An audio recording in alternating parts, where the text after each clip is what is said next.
I do my flowers wet and wet.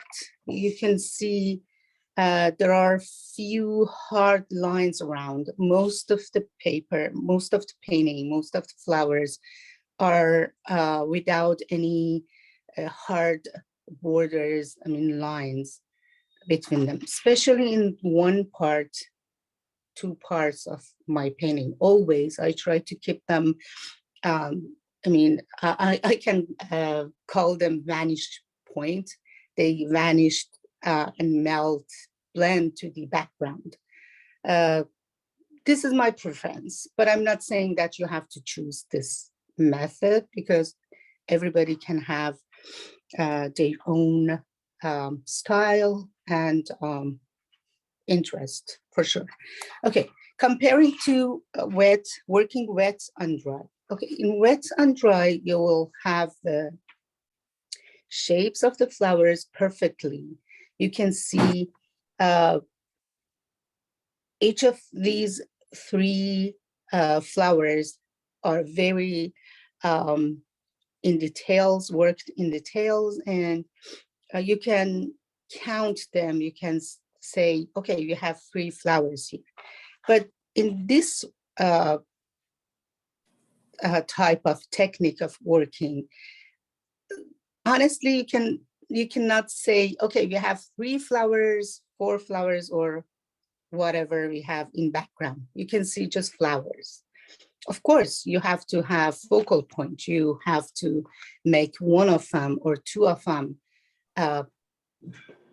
in details and kind of standing out, because for sure, you know it. You have to have focal point. We will cover this fact too. Another thing, I talked about focal point, you can see in this one. Some of your flowers should be like wet and wet. They should be blurry and let's say foggy mode, but some part of it, of your painting, should be very, I mean, in detail and how to say, pop out or work more on those areas, which is this part for this painting, because I intentionally I did it because I want to have this lantern here, which I like very much, the lanterns, all kind of them. So I just make this part, did it wet and dry. I mean, I dry my paper and then go back for adding few details all around this part, actually, because my focal point is this part of the painting. And remember, let me tell you right now, your focal point should be in one side of your paper. It cannot be in the center of your painting. Because for some reasons, it's a long story. We can talk about composition later, but just keep in your mind that your focal point should be somewhere not in the center. Pick some other places in your painting, which I picked this one in right side of my painting. Okay, I think, but you know, you can compare and you can work on the subjects that you pick and then think, okay, I want to do wet and dry, which is very easier. I mean, it's easier to do wet and dry because you have limited area and then you have to work in a limited area. Maybe if you start with doing wet and dry, it helps you more. I don't know. For me, it wasn't like that because, you know, they are different stories. So, you know, it's like doing copy paintings or doing your painting out of reference photos. So if they are totally different stories, and it doesn't mean if you copy things, okay, after 1 year, you can do photos better than people who start doing painting out of photos. Because I told you, I mean, different stories, different approaches for sure. But at the same time, I cannot tell that copy other paintings. I mean, for example, I did this one from, I don't know, I don't remember the artist who did this, but I did it just for my student to tell them how you can do it wet and dry. It's not from, I mean, photo. So it helps a lot, but keep in your mind that if you want to be, have your own style, have your own original painting, you have to do it from photos. And there are rules and steps that you have to know before you start from doing from photos, because sometimes photos are too complicated. I have something to show you. For example, this one. Okay, when you want to do this beautiful photo, change it to painting, it makes you, I mean, it confuses you because it's too much things happening in this photo. And you have to know how you can change the photo in the way, the composition, everything about it, and change it into a good painting. You have to learn how to simplify photos. And the best way is you take photos and work on them. I mean, do painting out of them. It makes it more, even more original. And it's your signature, of course. That's why some people, some artists have their own style and they are very, how to say, famous, well-known, because they have their own photos, they have their own preferences, and they apply them into their painting. So long story short, let's start doing flowers. I believe everyone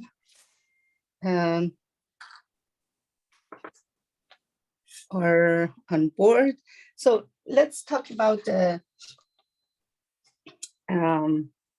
beautiful photos that people sent to me a little bit, you know, because I want you to know how you can improve your painting.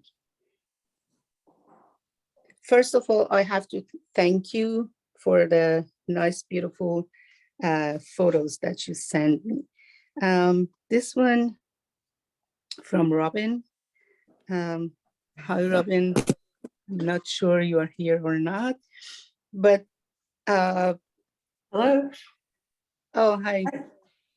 Can you talk about your painting a little bit? Yes.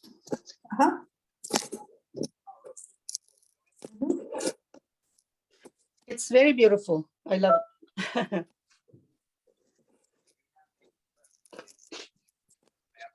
No. Robin, are you here? I cannot hear you. Okay. Let me talk about it a little bit, because I don't know which technique you used. I believe you used salt a little bit, but doesn't matter. What I can tell you, it's perfect in a way that you apply color, because you know watercolor is something that you can make it muddy very easily. You cannot even imagine. I mean, if you just not be careful about blending and the amount of water that you use, very easily it's going to be mess, you know, which I you didn't hear, it's perfect. And also the color choices is very good. You know, this is another story. We can talk about colors later because it has a lot of principles and rules. And actually it's a kind of, I can say it's a kind of like another world. You know, we can talk about colors for days. And it's very helpful. It's very helpful if you know colors, the facts about colors. I mean, there are a lot. I try to say something, but I think if I just open the door to colors word, it's going to be take maybe a whole day. But I can tell you, your color palette is perfect, and you have very perfect transparent painting here, which is awesome.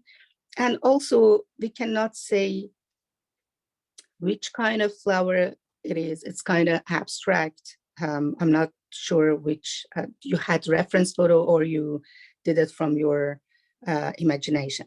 But anyways, it's very beautiful, and I love it. But few things that I can tell you if you want to make it like better.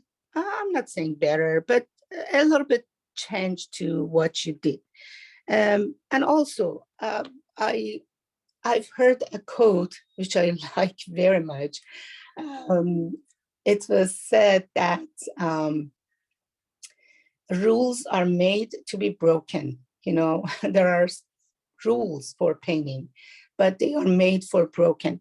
That's a fact, especially for now. Artists do whatever they want to do because you have to put your feelings, your thoughts, your preferences in your painting. So it's going to be your signature. That's why I'm saying, if I say something about your painting, it doesn't mean you have to do it, you know, but according to my style and my preferences and my thoughts, I'm telling you, if you want to make it like better or consider these kind of facts about your painting. So the only thing that I can tell you, if you want to have wet on wet, it's better to get rid of those hard edges more. You know, you need to, if you want to have the dark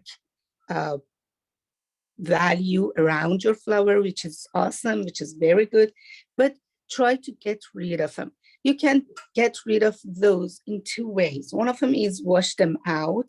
The other one is repeat those darkness somewhere out of the place that you put them. For example, look at this dark things that I apply here. Okay, I have dark brush stroke over here, but I didn't wash it out, and I didn't leave it here alone. Just I repeated somewhere in my painting. So it means you are change the direction of viewers to another part of your painting. So it makes it more how to say, coherence in whole painting, makes like they are like together. I mean, we have a very good expression in Farsi, but I cannot translate it in English. But they should be like this, click together. Everything in your painting should be like this. Okay. Other than that, it's perfect. I love it. And also another thing that I can tell you, which makes your painting better, is whatever color you use in one part of your painting, it's better to have it in another part of your painting as well.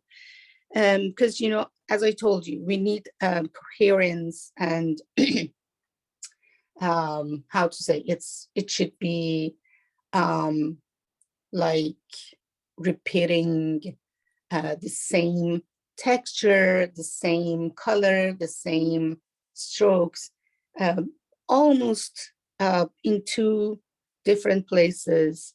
Because, the viewer eyes should go round into your painting. They shouldn't, when they look at your painting, they shouldn't just stop looking at one spot.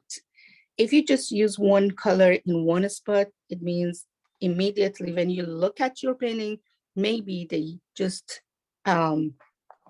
directed to one spot. So if you have some few of this beautiful color that you used here, somewhere maybe around here, it would be very nice that you use the color of the flower in your vase or whatever it is, which is awesome. It's very, very, very good. Okay, thank you. Let's talk about the next one. Oh, from Debbie. Oh, beautiful roses, lovely. Debbie, do you want to talk about your beautiful roses? Say something about it. I guess you're mute. So I'm not unmuted. Hi there. Oh, hi. That was fun. What I do is practice your roses the way you painted them wet to wet. So I know it's centered. I wasn't as concerned about composition because I was playing with that soft and then more detailed as the roses come forward, which was a lot of fun, a nice technique. I enjoyed that. Oh, I'm happy you enjoyed it. Yeah, beautiful, awesome. I mean, I can say this is wet and wet technique, which I love. Yes, me too. And you did it perfectly. I love it. You have the light parts and dark brushes here. I mean, values all over your painting, and also your focal point is obviously this one, the big one. It's clear enough. There are lots of beautiful facts about your painting, but let me just focus on few things that makes your painting, again, I'm not saying better, but more, how to say, challenging. I cannot find a good word for it. Sorry, if you have a word, please let me know. It's not about being better, it's just about my thoughts. If you like, you can apply in your painting. As my experience, I have a lot of experience in doing flowers for maybe more than 20 years. So one thing that I can tell you is when you use to apply more than one flowers in your painting, it's better do them in different angles. To me, they are face to us. Both of them are face to us. That makes it like not organic and not real, that what we see in nature. It's better make one of them angle. That I did here. I showed you this one. I make the focal point, my big flower, bigger, and face to us. But the others, the rest of them are angled, because I want them to, how to say, they are like accessories. They have to help us to see the focal point better. So they should be, different from the focal point. They are smaller, and which you did smaller, which is very good, perfect. But they are in different angles, so you can focus on this focal point better. And the other thing that I can tell you is use different kind of greens around your flower. So it makes it, it gives your painting depth, because some of them, if make neutral green, it makes your leaves push them back, put them in background. And it shows that some leaves are closer to us. Some of them are behind those, how to say, those front ground leaves. The only thing that I can tell you, other than that, is perfect, awesome. You know, especially when you have a lot of the same color in your background, and also you have the color of the background into your roses, which we'll work on it, and then I'm going to explain it to you more, which is awesome. You know, perfect, awesome, and thank you. Beautiful. I love it. Oh, lovely. I love this.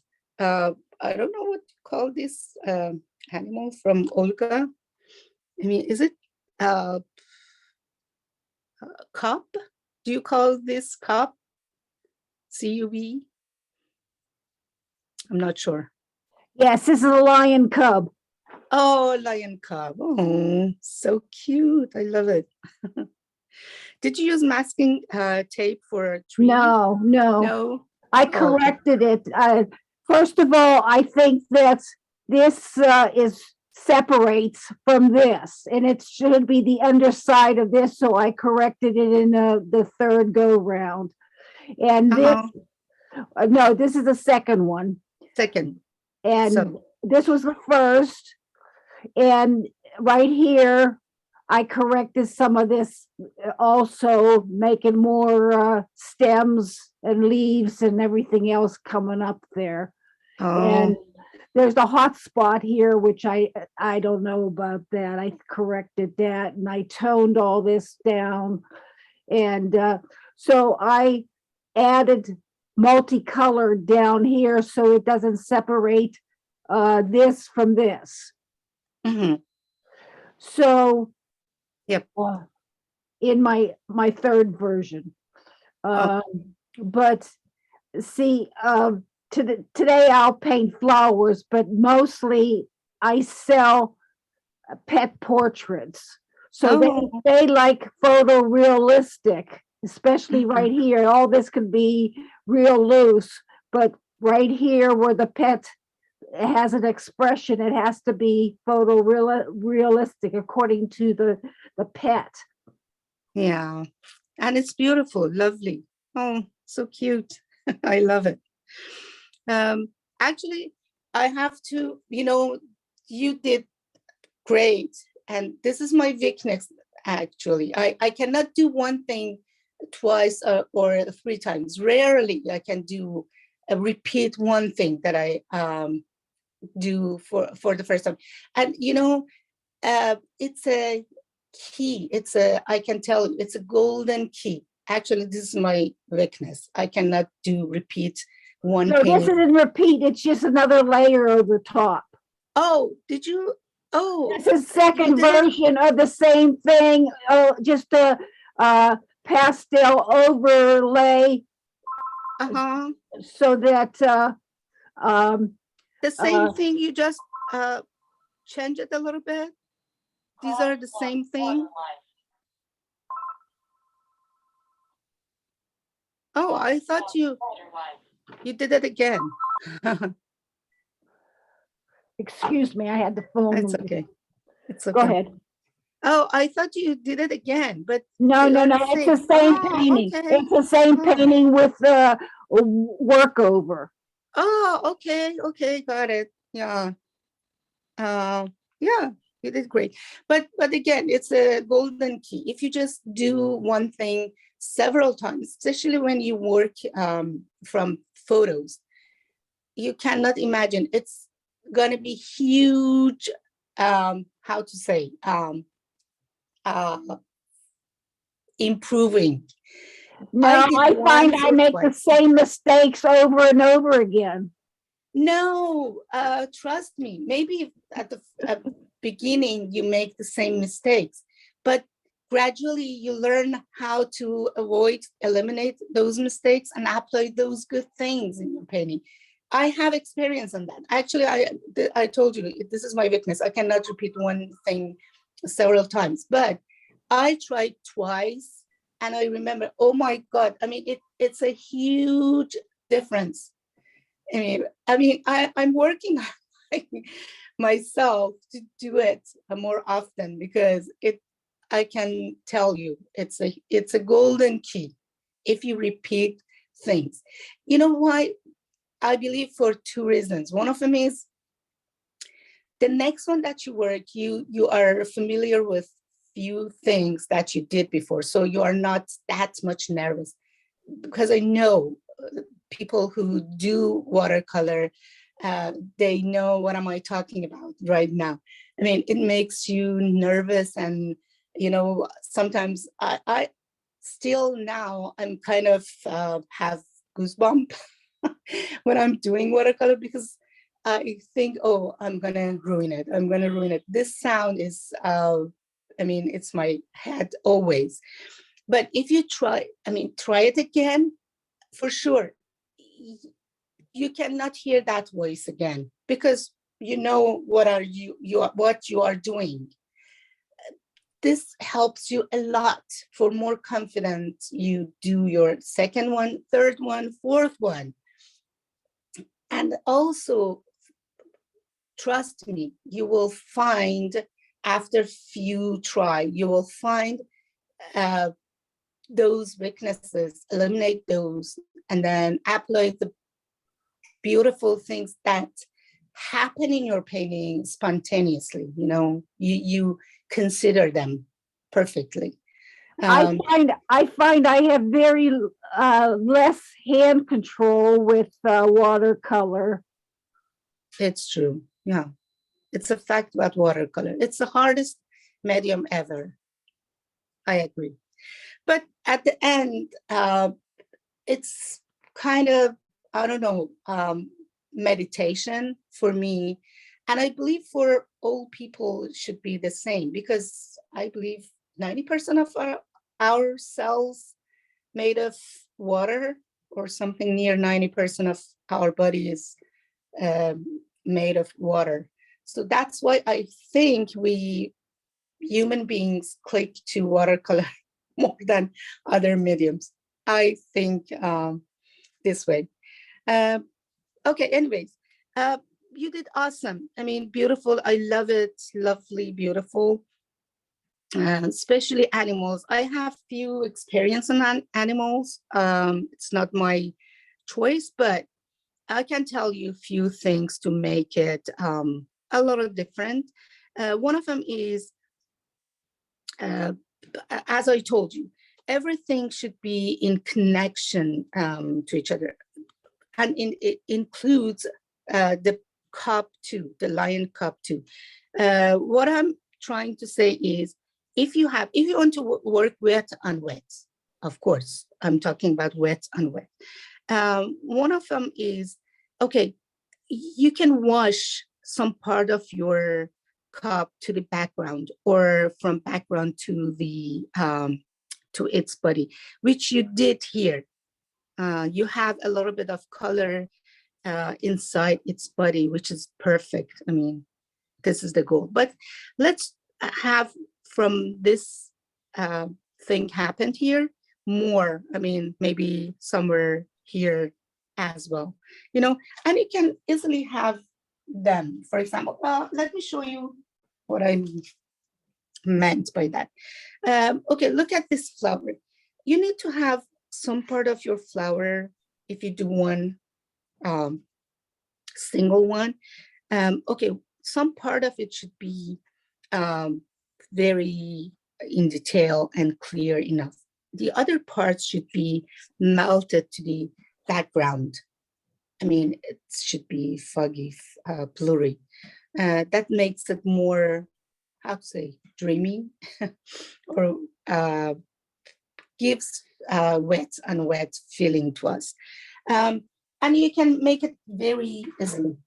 Okay, if you look at this, I have a lot of background in my ways, and vice versa. I have few things out of it. And then I told you about counterbalance, like I have whatever color I have here, I have a little bit down here too.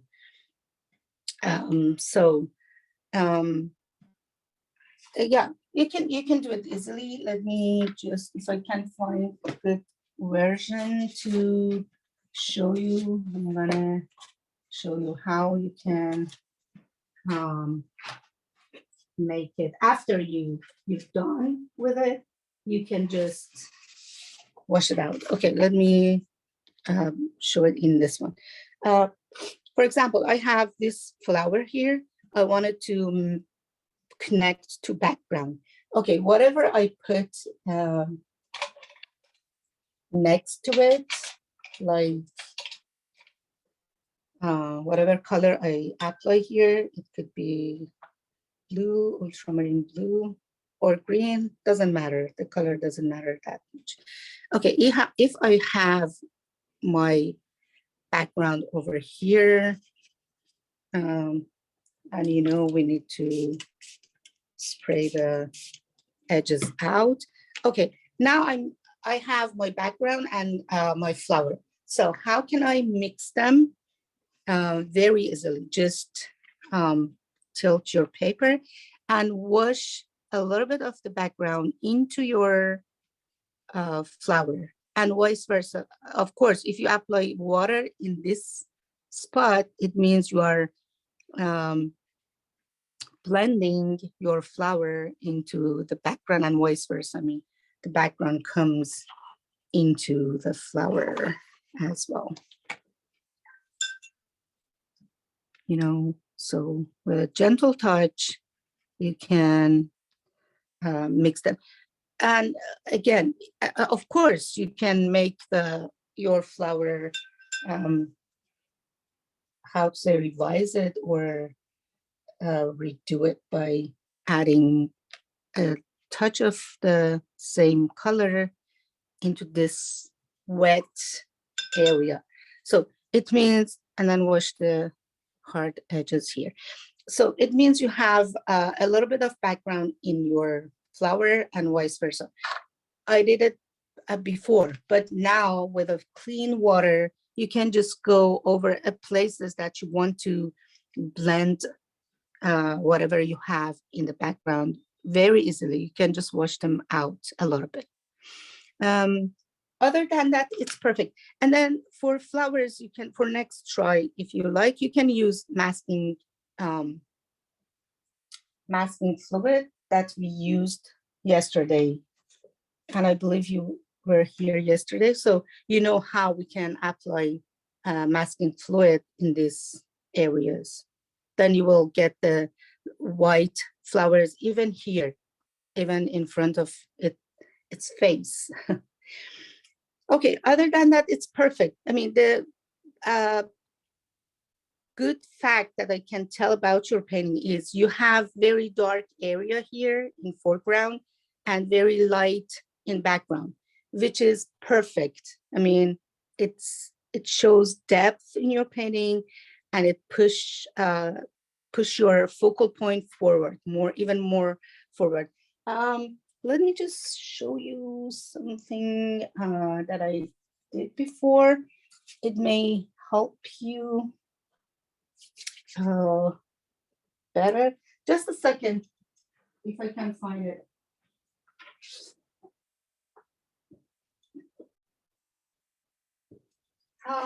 Maybe I can explain it here better. You don't need to have whole the tree. Look at this. I mean, I just did the trunk. I mean, it's not trunk, it's a branch. So I just wash it out. Actually, I did a bird, and the bird, if I can find it here, maybe I can show you better. Maybe tomorrow I will show it to you because I don't want to waste the time. So you are not supposed to have everything perfect from top to bottom. Okay, you can just vanish those parts as well, because your focal point is this cutie cup here. So wash out these I two parts. understand. I understand. Okay. Other than that, beautiful, awesome. I love the eyes. Oh, so cute, lovely. And thank you for sharing your art pieces with us. This is from, oh, Kathy. Yep. Oh, beautiful. I believe you used tape, masking tape, right? I did use a masking tape. I didn't have a fan brush, so I know it Mhm. needed more in the to make it look more like wood. Oh, okay. I'm sorry, I'm at work, so it's a little bit loud. But in any case, so I know, and I think if I had cut back the size of the tape rather than using that width, Mhm. it might have been a little bit better because it sort of now blocks everything. But it's my first time doing that. So.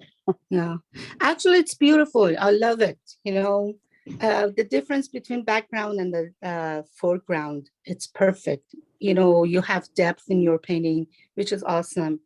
But two things that I can tell you is, one of them is, if you just make this is the, how to say, this is nature. This is the fact about trees. Trees are bigger at the bottom and smaller, thinner at the top. Okay, if you just, after you just remove the tape, you can go over, eliminate this part of the tree. So it means you are making it smaller in this part and then bigger at the bottom. The same thing happened here, okay? Just wash this part to the background. So it means you are making the, let me just use this color. Maybe it's better.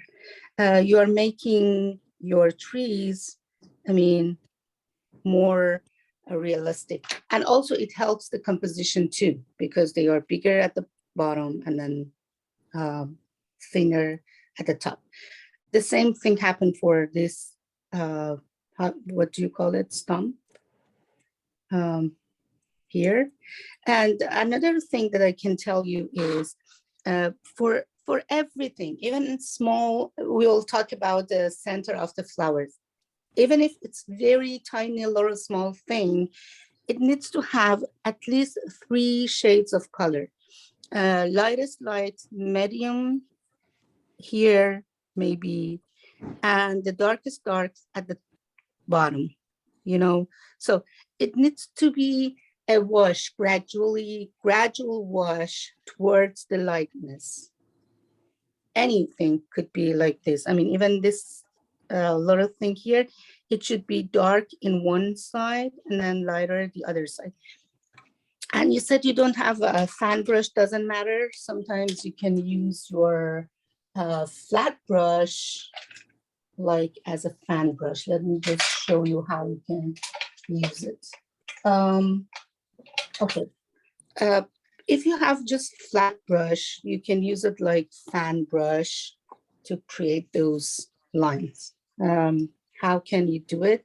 Just apply color to it. But it needs to be dry on dry, so the color that you use should be very thick. And also you can just separate them by your hand, keep it this way. And then you just push it in this way, and then use dry, let's see, let's make it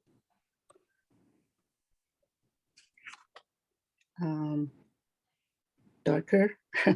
Okay, I just apply the color and then push it, separate the hair, and then you will get the texture of the wood too. It's not necessarily having the, fan brushes. You can do it easily with this, okay? Okay, I love your background. It's awesome. I love the composition. It's perfect. But I told you you can make it more, how to say, realistic by doing this. Other than that, and about the boat, I can tell you, okay, it's when you just make the boat, let me show you how you can fix it. Okay, imagine you are making a boat like you did here. I mean, I'm trying to make it like yours. Okay, you have it like this. Okay, you have the first brush, first color, which is consistency of tea and very light watery color. Okay, now because the paper is wet, I dry my brush, apply the second color. Actually, I'm using different colors. I'm not, I don't think about colors, okay? So you need to add the second layer, which could be the same color, but a little, oh, sorry about that. A little, oh, I have to change it, sorry. What happened? Oh, okay. I think I fixed it.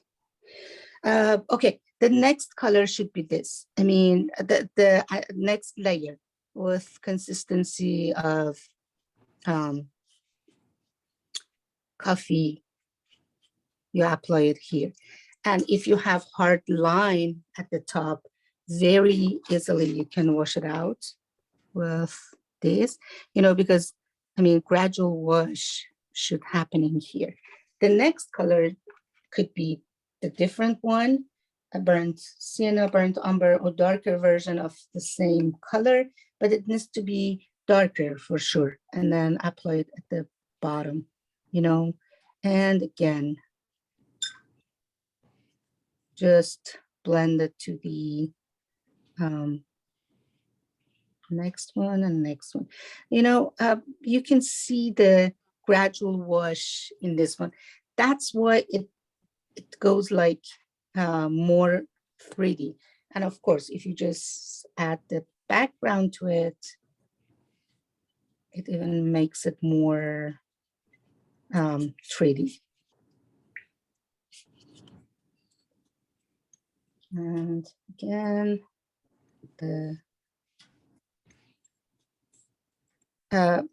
it's a boat, but still, you have to make connected to the background as well.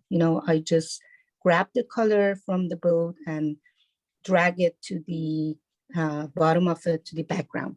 So it makes it like everything are in kind of connection to each other. So you need to have the color of the whatever you are doing in the background as well. Of course, later you can separate them with a very dark color a little bit to show this is the boat, and ripples, you can just show ripples here and there. We are not talking about that, but I was just saying how you can have at least three layers of the color or value. I'm not saying color, different colors, different values. And also how you can connect your subject, whatever it is, to the background you have. Okay, other than that is perfect. You have the same color of the boat in the at the bottom, which is awesome. And I love the color that you used here. The trees are perfect. The composition is awesome. But the same thing that I told you, you need to make them thinner at the top. And thank you. Perfect. Okay, for this one, actually love the way that you did it. The only thing that I can tell you is for this kind of technique, you shouldn't lift up your hand from the painting. All lines should be in connection, you know what I mean? They should be like this. You shouldn't lift up your pen or Sharpie from the painting. So it means all lines around your painting, they are in connection. I mean, they are not separate, They shouldn't be, for example, I mean, a line here, a line here. They are not, they have to be in connection somehow. You know what I mean? So you need to connect the lines somehow, like this. Yep. The only thing that I can tell you about this, and also it's beautiful. I mean, actually, I get the wet and wet feeling of it, and I love how they blend in this part, especially in this part, blend to each other, which is perfect. I love it. And of course, you need to wash this part out because this is out of focal point. Whole things around the focal point needs to be blurry washed out.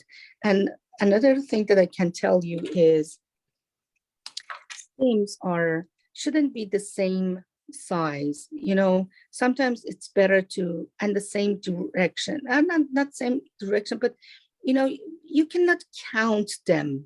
Let's put it in this way. If you have one like here, okay, have another one, cut it in this way, you know, just apply it in random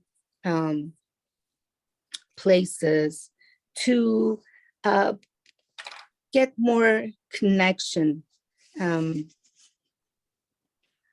continue from, for example, this side to this, the above of the flowers.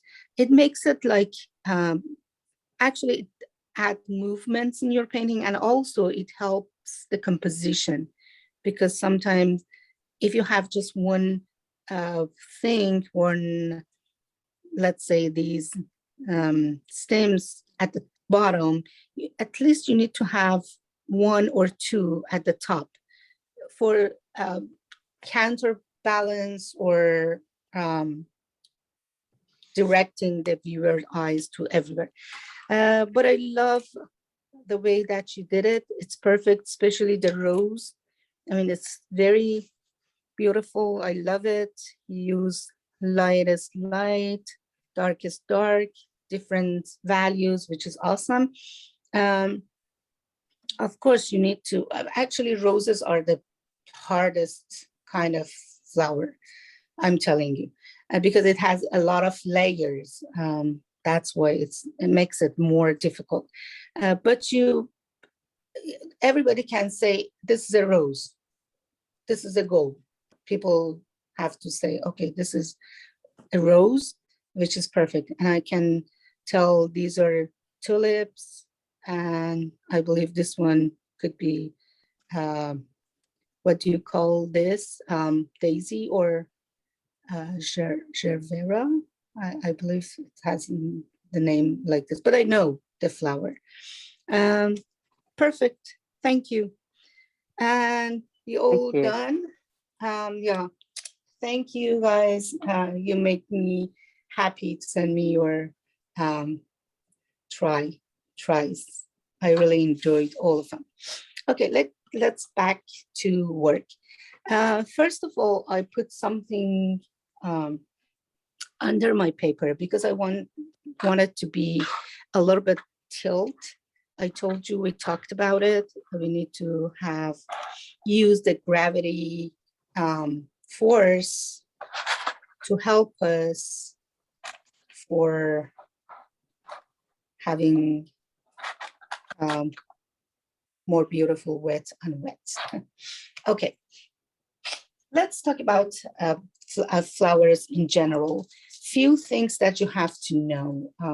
One of them is, whatever you have, like flowers, any kind of flowers that you want to have, you need to think about it before. If they are light flowers, like white, for example, or light ones that I have here, white flowers, it means you need a dark background.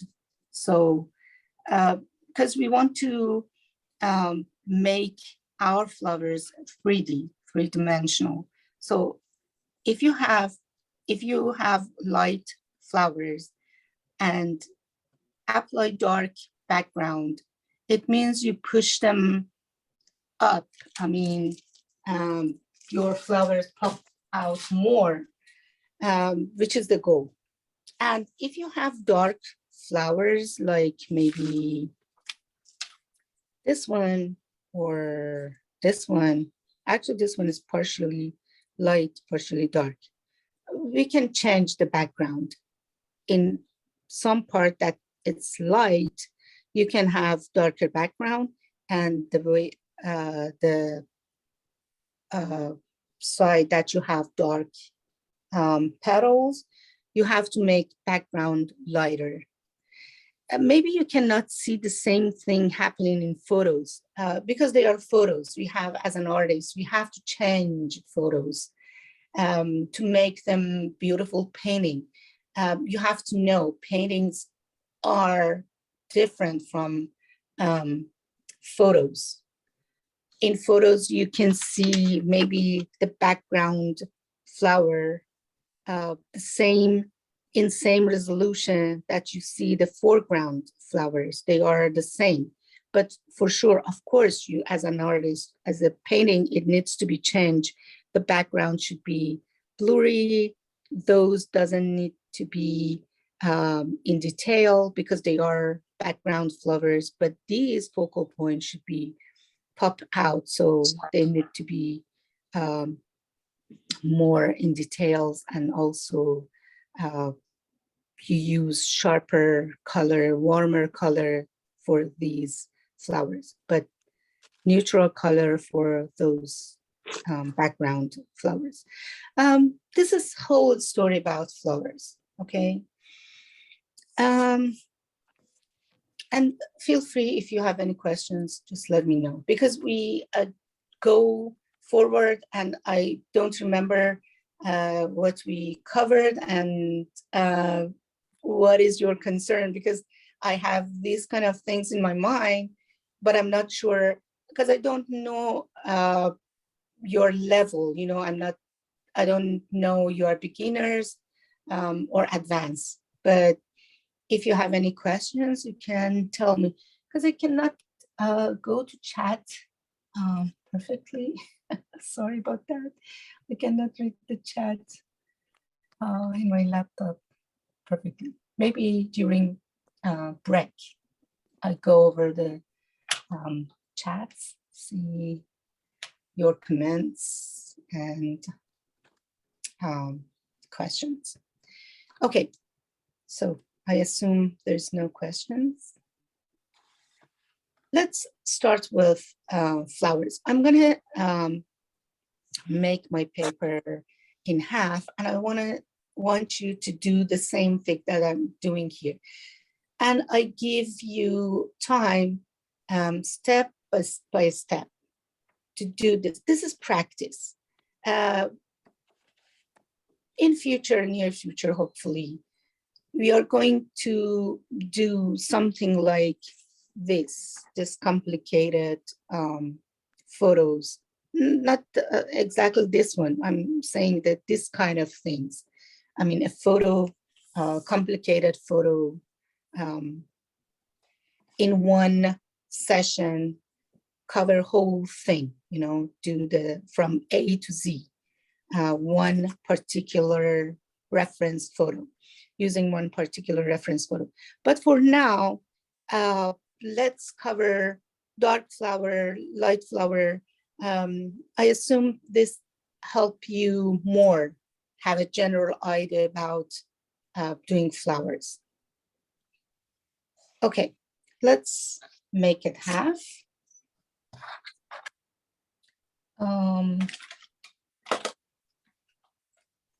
You can use full sheet, but because I want you to compare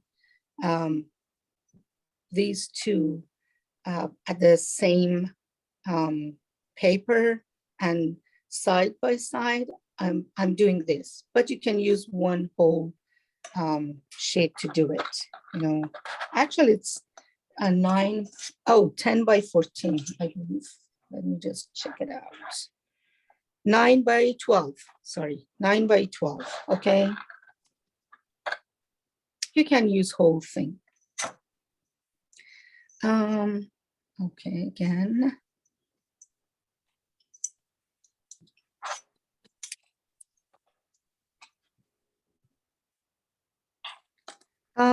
I make it half, and also I'm going to use tape. I guess I have another one. Let me just grab that one.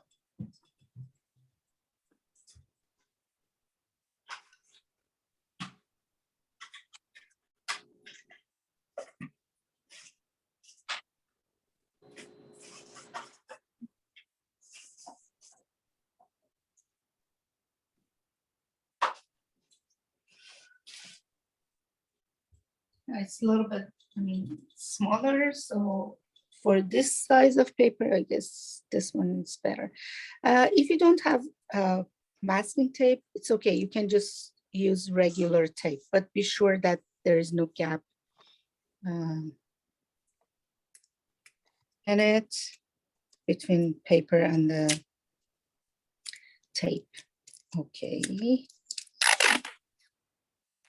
And I want to use more paper, so I'm gonna make it smaller, I just use half of my tape.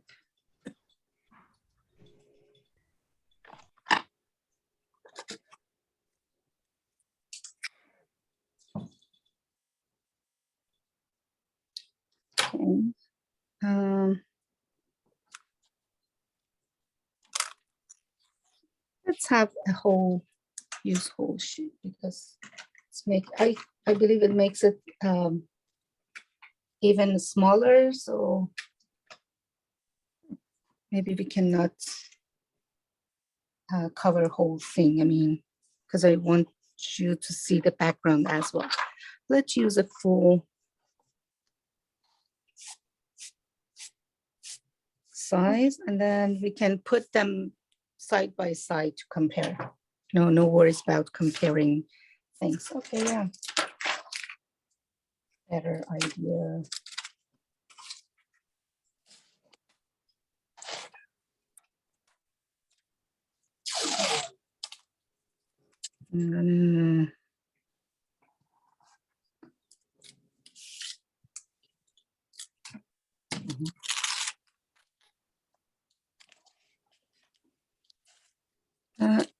If you want to be sure that you tape it perfectly, just with a paper towel, go over it and put pressure to make sure that you have it perfectly.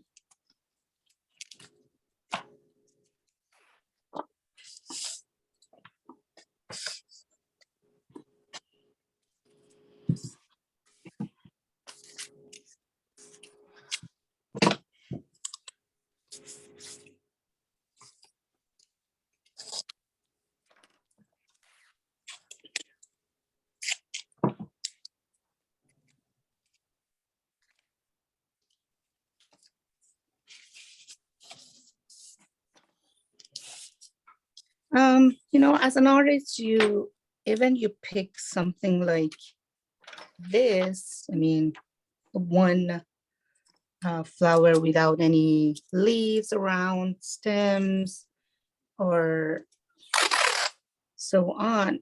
As an artist, you have to create those by yourself. Actually, we don't pick this kind of photos. We need to be careful about choosing photos or taking photos.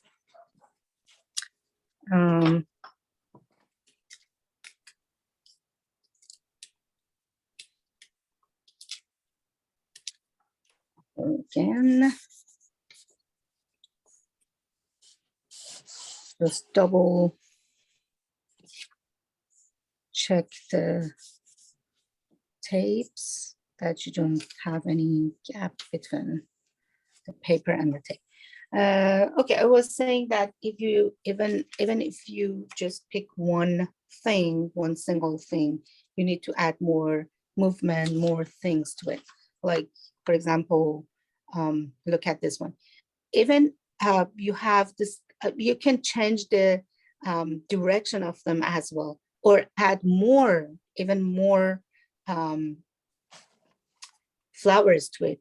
I remember the first roses that I tried to do. It's about, I don't know, maybe more than 25 years ago, 30 years ago. I had one single rose in my hand, and then I just look at it, I mean, face, look at, like, keep it in this way, face to me, and then draw the shape of it. And then keep it angled and do another one in the same paper, another one. And after few different directions that I did it, I just remove some petals to see inside the rose. It has very beautiful stamen inside. And I just draw another one. Actually, when I was done with the drawing, the composition, it was more than 5 different kind of roses, but actually I did from one rose, whole those 5, 6, I remember they were 5, I guess. 5 roses, different angle, but out of one single flower. So you have to be creative. And also, of course, you have preference for your composition. You have to do your composition first and then decide, okay, I want it to be like here, and change the positions and also change the numbers. You know, you have to make them more or eliminate those that they don't like them.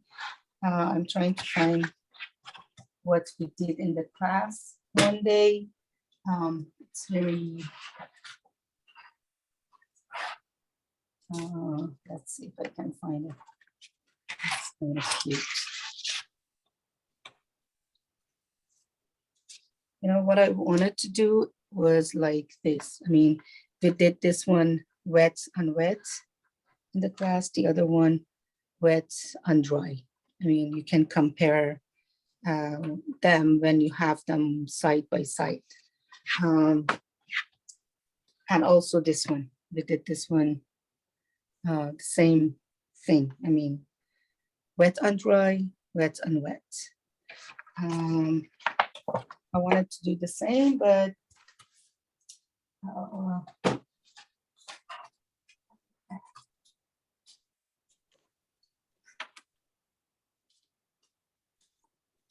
again, I cannot find it.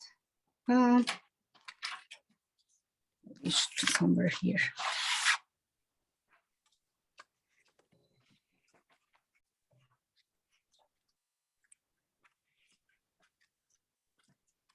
Okay, fine, I cannot find it. It's okay. I'm gonna find it and show you how we did it. Okay, so again, tilt your paper, try to use gravity force for making your painting more watery. First, I try to make the dark one, which could be this. Okay, comparing to these white flowers.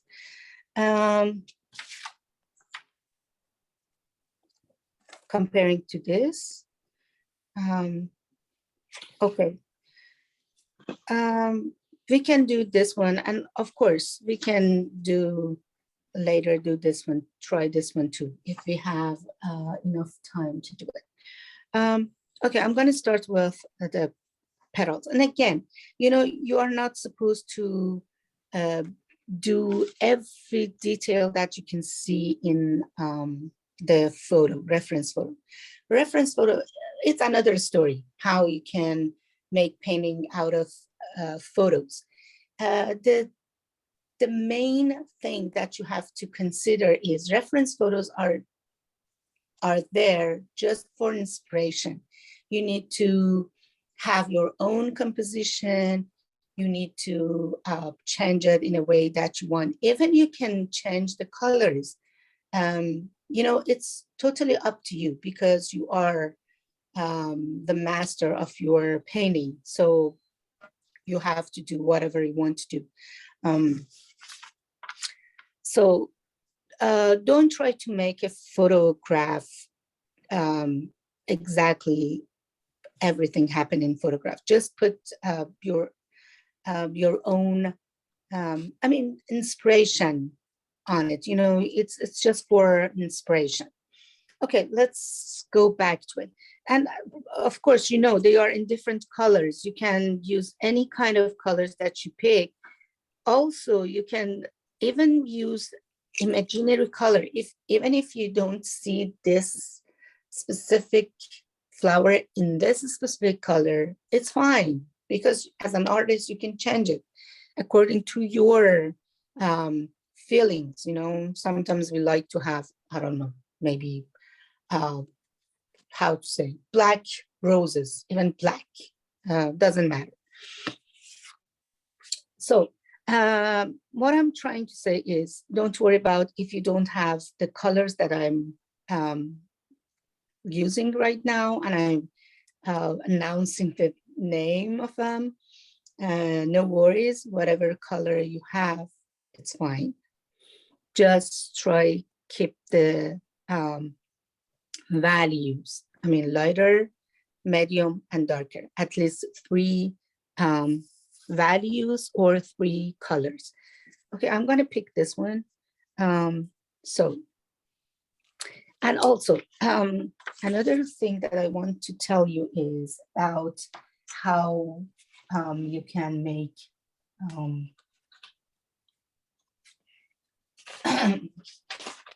drawing the composition. Okay, there are lots of ways that you can make a photograph, like drawing it. I mean, one of them is, I forget the expression is grinding it. I have the app in my iPad. It makes it like divided in squares, you know. You can have vertical lines and horizontal lines. For example, if I want to do it here, you need to measure it with ruler. Okay, for example, 1 inch by 1 inch. If you have, what is it? Grinding, yeah.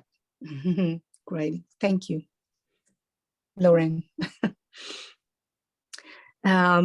Okay, divided into whatever number you want, and then draw lines horizontally, and the same measure for vertical lines. Okay, when you do this, I mean, mostly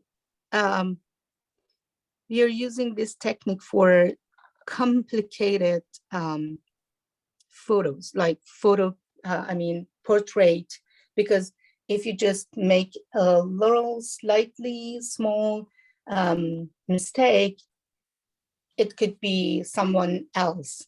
You cannot get the right person on that. Okay, when you just divide it in horizontally and vertically, it means you have a little squares all over your photos, like this. You have a lot of squares here. Then the same thing you have to do it on your paper here. Like, for example, here, the same size, okay, the same thing. Of course, you can make them bigger. For example, if you have 1, 2, 3, 4, 5, 6 1 inch squares here, you can make them 2 2-inch squares.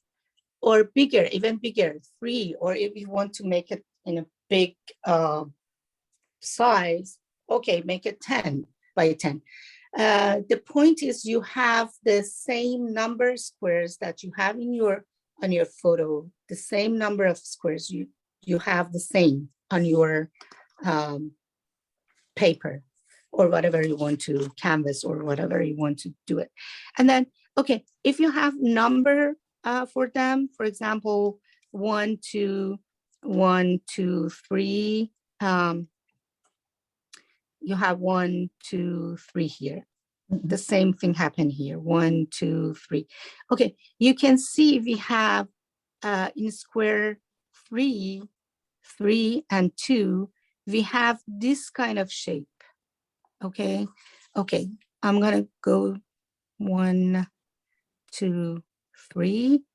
Okay, now I know in this square, in this specific square, I have one line like this. I mean, the same line that I have here. I'm gonna have it in this number square here. So if you just do this, it means you will get the exact same shape on your paper. But this is not a goal, you know. For me, painting should be fun. So it makes it not fun, very fun. It makes it too complicated.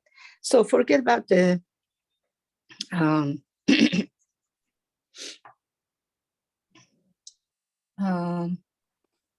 forget about the writing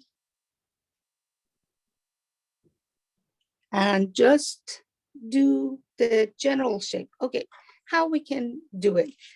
Just go for the general shape. You can make it like very symmetrical thing by measuring it. Okay, if I just put my pencil right here and then here, I can see the length of it is a little bigger than width of it.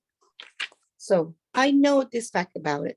And then I start from the center. I just put the center and I told you, you need to tilt it a little bit towards the right side of your paper or left side, because we are not supposed to have it in the middle of the paper. So I'm gonna make it like here, a little bit toward the right side, because always, most of the time I have my signature in the left side. So I think I have something to cover this gap here. I start with the center and the whole shape. Okay, if I have the flower right here, for example, okay, I know I should have bigger size for it. So it goes like this. Yep. Okay, and then this is the center. I know they are going in this way. Actually, I can make it like straight lines first. I have 2 petals like here, straight lines.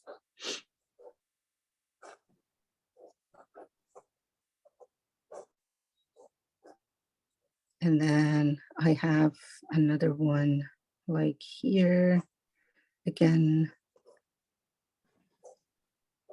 smaller, so it's gonna overlap it. And another one comes like here. That's a little bigger. You know, I'm not very, I don't have any, I mean, certain, how to say, concern about the shape.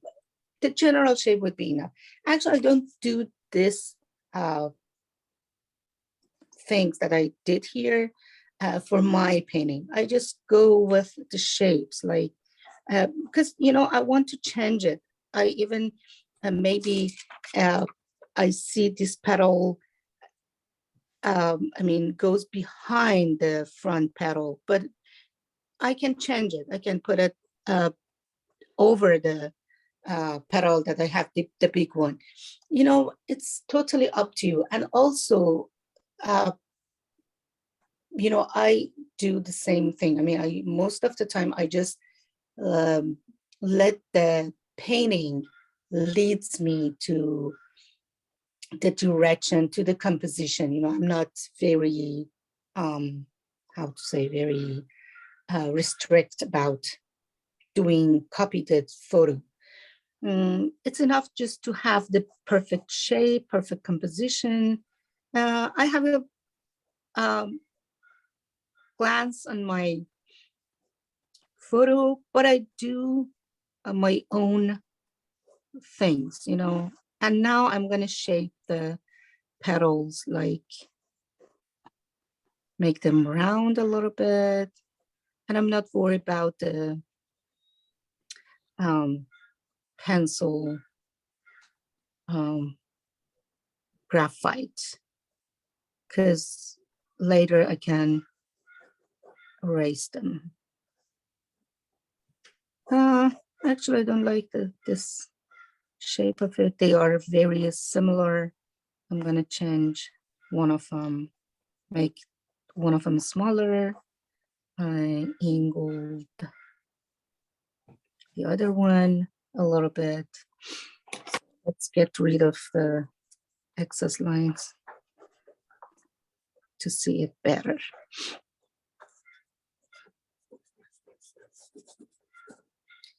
I like my flower better. I'm gonna change this part, curve it a little bit, and yep.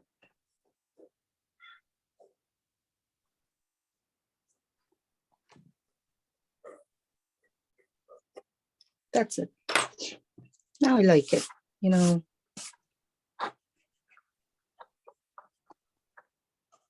Excess lines, erase them. Don't need them. Okay.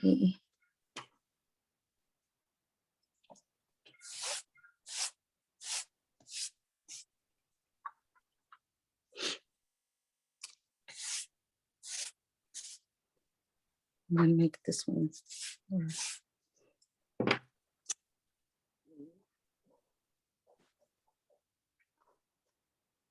Okay, when I'm done with it,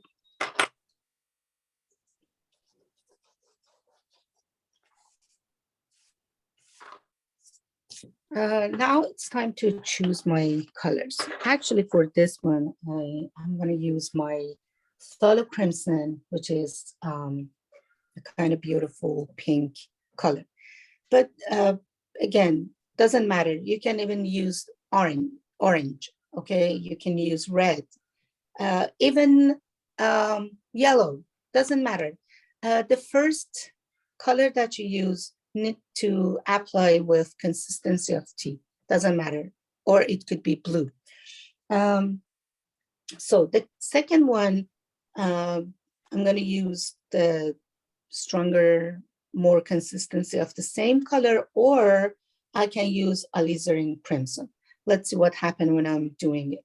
And also I can see a little bit of blue in it. So the blue that I'm going to use in this one is Persian blue or cobalt blue. Both works perfectly, or any kind of blue that you have. The value is more important. There's a quote, it's very amazing. It says, if I'm not mistaken, it says, value does whole thing, but colors get the credit. You know, because value is more important than colors. More or less, the quote was like this. Okay. I have knitting eraser here because really I don't like graphite on my paper.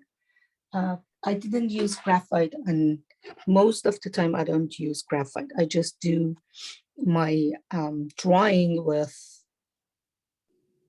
watercolor itself. I want it to be, more transparent and more clear. So with knitting eraser, what is it? Oh, thank you. So I'm gonna go over the lines. I don't have them, see them.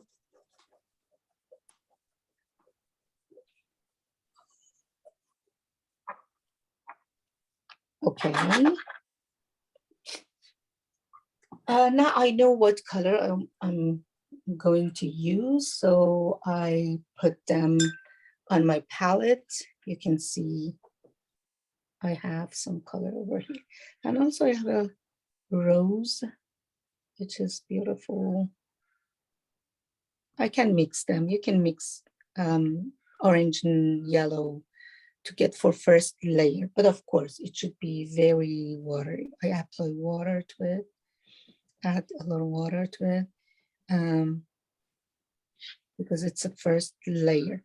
And I know on my color palette here, let me just show you the colors that I want to use. Okay, this is my color palette. I just make it myself. This box was for colored pencil. I changed it. I bought this containers from Hobby Lobby and put my colors in them. And also I have the name of here. I cannot tilt it more than this because they are wet. So you can see I have the same color in same spot and the name and a little bit of it. Because here you can see, you cannot see the color perfectly. You cannot say this is black or what, but actually this color is this Persian blue. See, it's totally different from the container. So now maybe I don't use them too much, but it's better to have the name and the color because when the paper is wet, you have to do most of the work.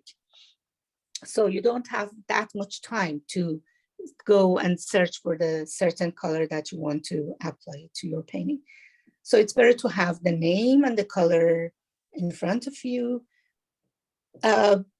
Or you can just prepare your color like I did here, have the colors that you want to use all over your palette, and then you know which color you want to apply, for example, in this specific areas in your painting. Okay, let's get started. Now I know my colors. And always we need to start with the lightest color. In this flower is yellow in the center. So I'm doing it wet and wet, but you can do it wet and dry, which is easier, makes it more easier. Let me just try one, maybe petal here, to show you how you can use wet and dry. Okay, the paper is dry right now. The first layer consistency of tea, and also your brush is wet. I just wet my brush and grab the consistency of tea. Then I apply the first layer. It's too watery.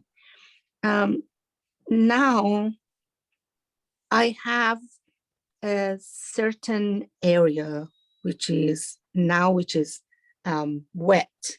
Okay, if I want to add the next color, I need to dry my brush because the paper is wet.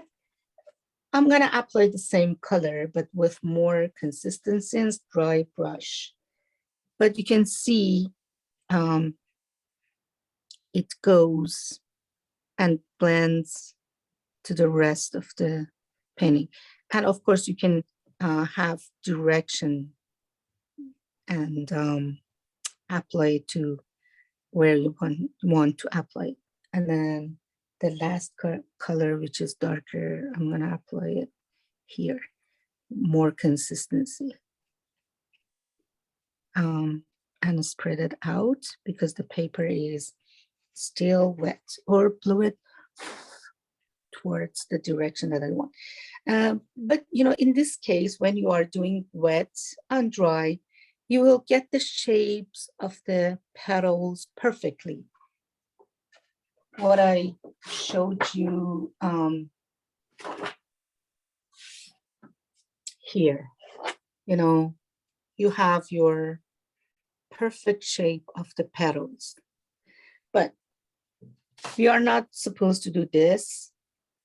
And then obviously you have to work them one by one petal by one petal. And you can see it's very easier to do it. But you can pick this technique or pick this technique, which is wet and wet. And it means I'm gonna wet my paper with a spray bottle.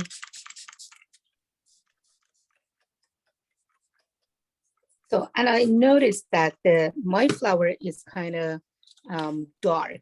It's not white. It's not dark, but I mean, it has color, you know, so it means it's better to keep my background a little lighter. Actually, this is my personal choice, but I'm going to tell you how you can make your background, if you like dark background, how you can make it darker.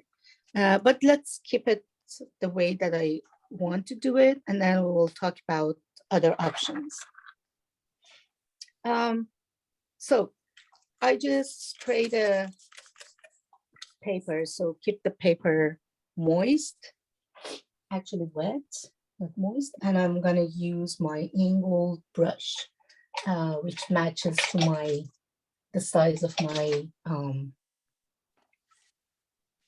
paper. And I told you, the first color that I want to use is yellow, because this is the lightest color that I can see in my photo. You know, in wets and wet, because we want to have the same color all over the painting, it's better to apply yellow.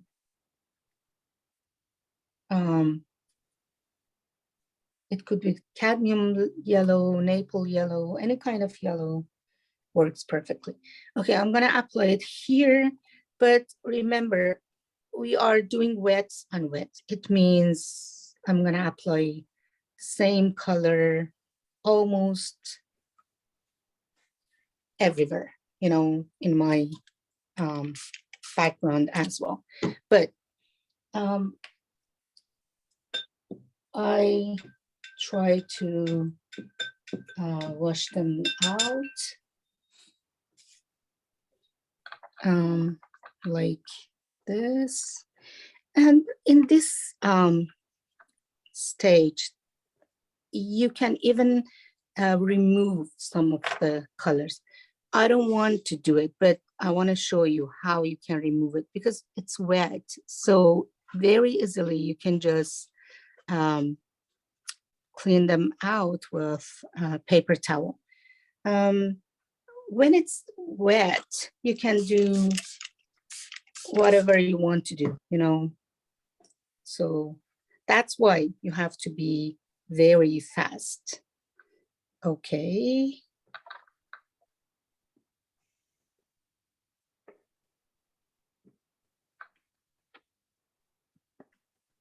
Okay, I just applied my lightest light over here. And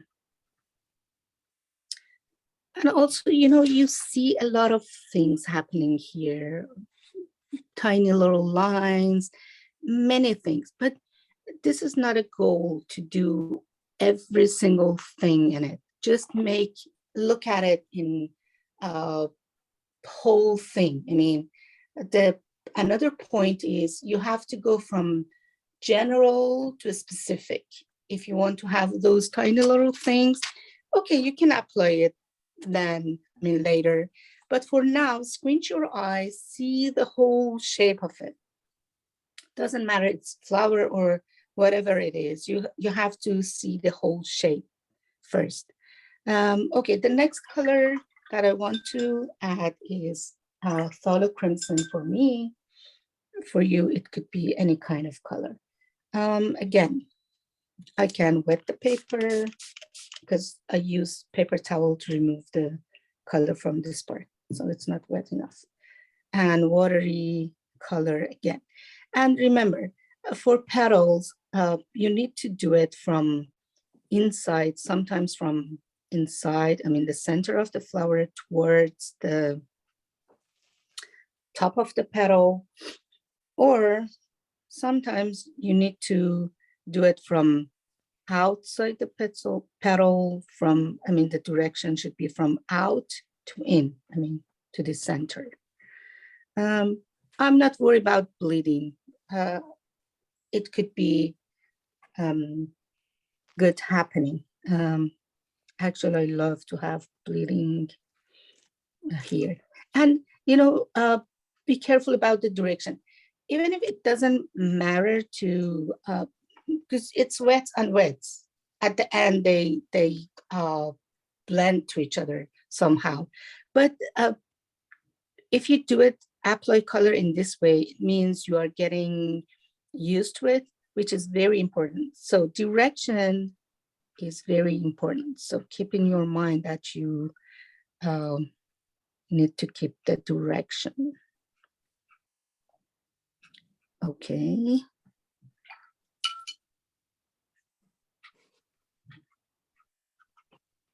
This is the first layer.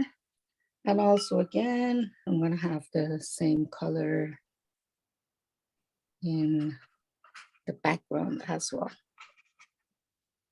I can wash them out, tilt the paper to blend them more. No, in wet and wet technique, you will get the result, unexpected result. You know, you cannot say what it is going to be at the end, for sure. The only thing that you can say and help with it is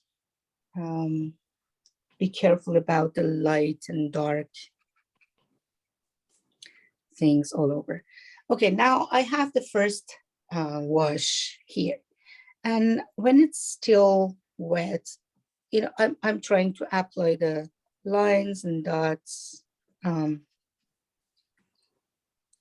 little bit to have movement in it. Now I'm gonna dry my brush. So I have general shape of my flower, so I'm gonna go with details, more details. The same color that I used for the center, yellow.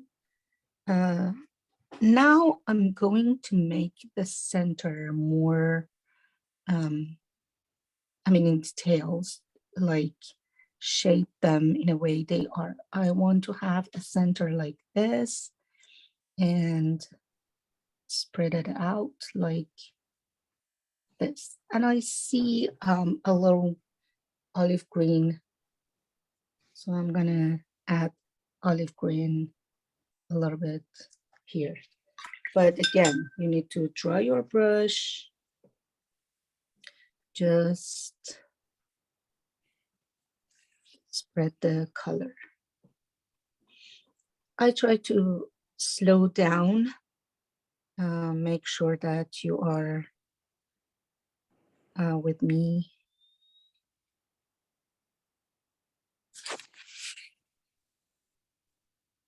Okay, I'm gonna use bigger brush. I use smaller brush, round brush for the center because it's too tiny little space that I have to apply the color.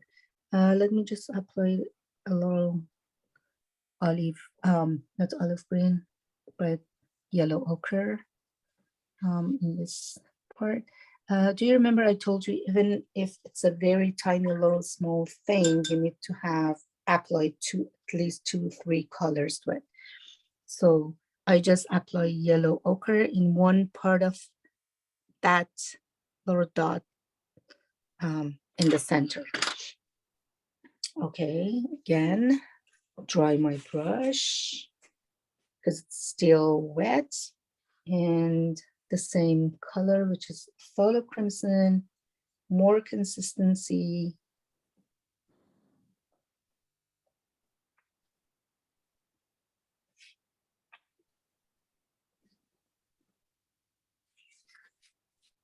And I start from the center. And you can see the white area between the petal and stamen here. So I'm going to keep this white. I don't want to have it perfectly, but let's put a gap between the center and the petal. So I'm going to start from this part, okay? Because it's still wet, so they blend normally. But it's okay. I just try to have the shape of it, okay? It goes like the way the petal goes. I'm gonna make it like this.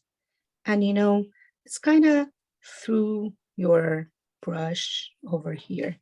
And with the tip of the brush, I'm gonna make those lines towards the center. Even if I don't see them in my petal, it's okay, because you can see later how they, if they appear,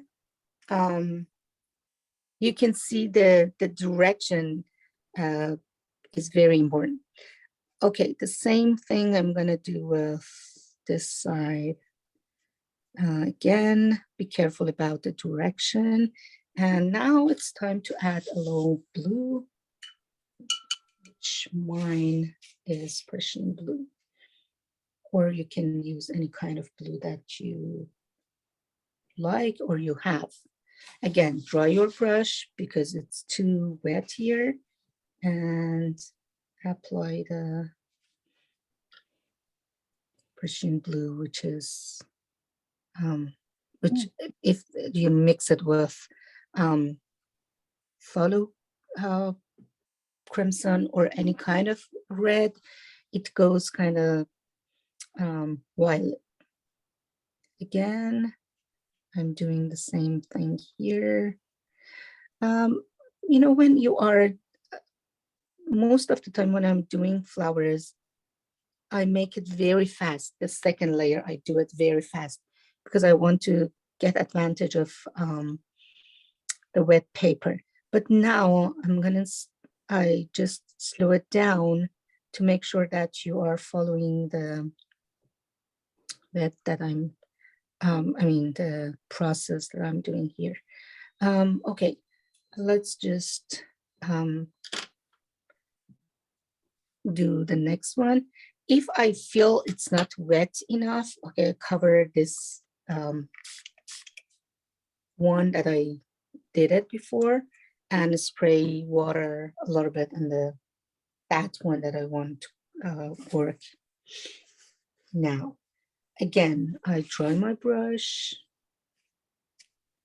apply the same color with more consistency, and I can see I have line from top to the bottom, to the center, towards the center.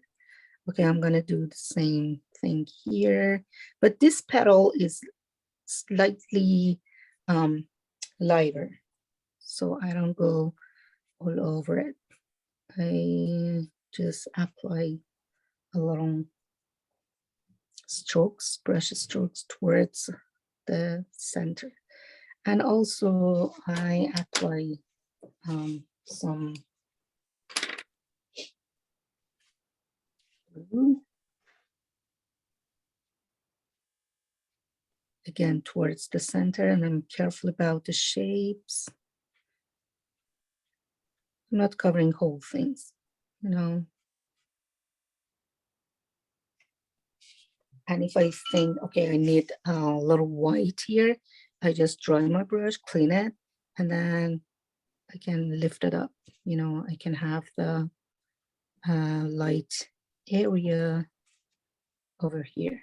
I'm not saying you have to do it because, you know, at the end it's your flower. So it could be any kind of, could have any kind of shape that you like. Doesn't matter. It's not supposed to be the same flower as a reference photo. Again, okay, let's do this one. Oh, still wet, which is good. And I put a gap again here to make sure that I have that.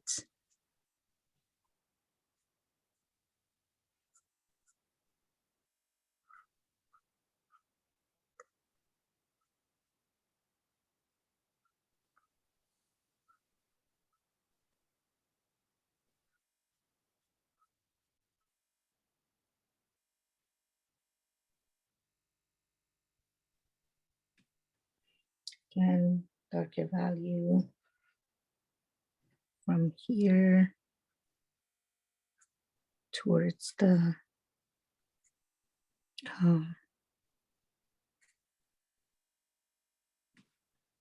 outside of the petal like this. I mean, you can see I kept that tiny long white area. I didn't use masking fluid here, but I kept it white. That's why I don't like, I mean, it happened organically. That's why I don't like masking fluid. Again, for the bottom part, it's kind of dry. I'm gonna cover the rest, and then with the bottom petal. Okay, let's make it from here, because there's some lines here. I can create them, you know, negatively. I don't want to do it because later we can add them in some ways, but I want to show you how you can, without using masking fluid, how you can use create those light areas by negative painting. Okay, I just go over it and then keep the lines the way that they go, like this. Few gaps in between, and they getting narrower. First, I make them bigger, and then I can make them smaller. And few suggestion would be enough. You are not supposed to do whole lines that we can see in the photos. I'm doing this part negatively, but to be honest with you, you don't need to do that.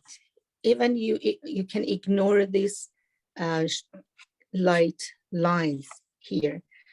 But I just want to do it to show you how you can negatively create those. But really, you don't need them.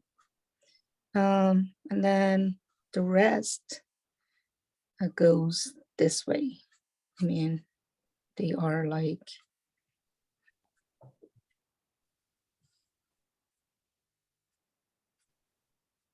and I told you, I mean, you need to go towards the center, keep the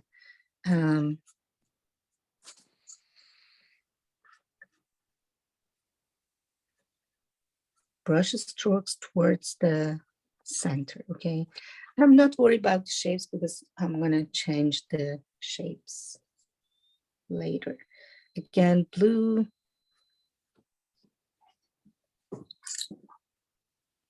And when it's still wet, you can just create those, if I can call them, ripples.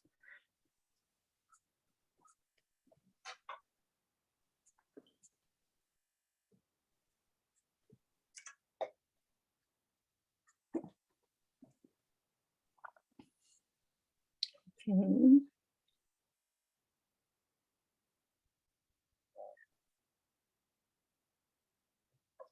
Make this one bigger. This is called negative painting. So you can see I just by adding this dark stroke, this petal at the bottom pops out, but I'm careful about the shape of this petal too.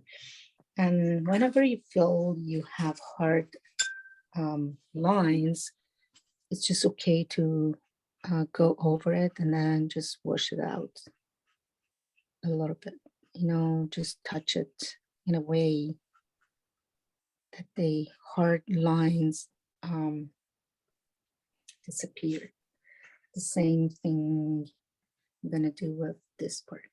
Actually, I'm gonna squint my eyes and then see, okay, it goes like this. Negatively shape is petal.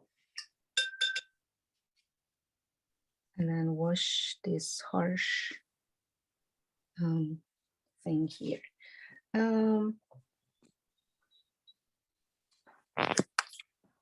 Again, I'm using the same, I want to have same white over here, so I can just go define it by negative brush strokes, or with lifting up that we talked about it yesterday, just with clean water, go wash this shape, you know, almost the same. Actually, it's not the same, because the whiteness of the paper is too precious. You have to keep it, but it's almost like that, which is good.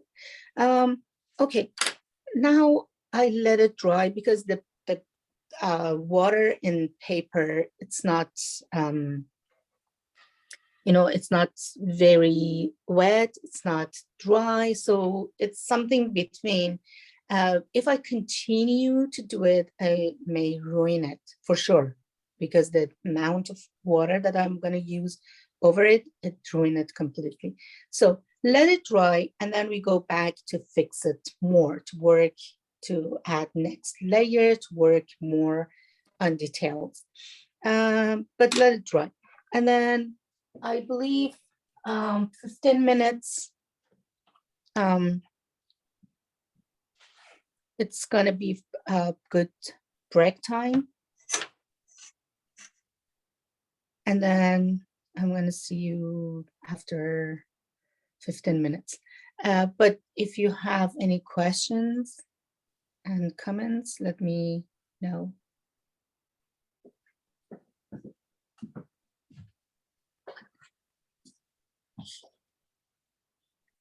Even here, when it's still kind of damp, you can create that lines in it. You know, you're not I mean, it's a personal choice. You know, it's, I'm not saying that you have to do it, but it's time to do it with clean water. If you just touch it in this way, I mean, add a, clean water to it, it means you are getting those ripples on your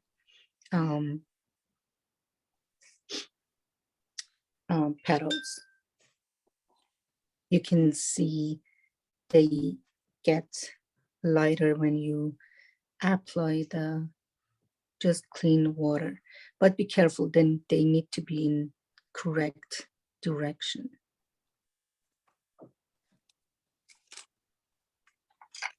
So it means you are creating some, adding some movement in your painting. Don't overdo it because sometimes I myself just, I like it, so I keep doing it.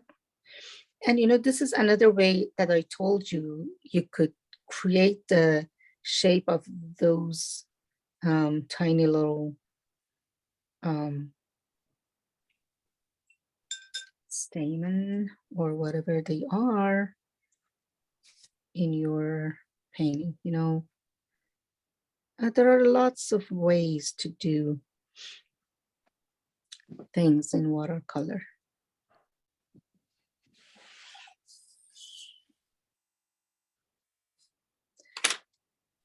Okay, if you don't have any questions, we can have our break.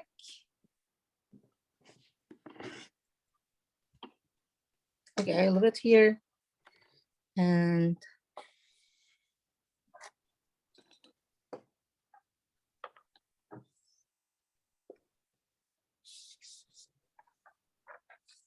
see you after break. But I'm around here. If you have any questions, you can just unmute yourself and ask your questions. See you.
Okay, before we start again, let me just show you a few things.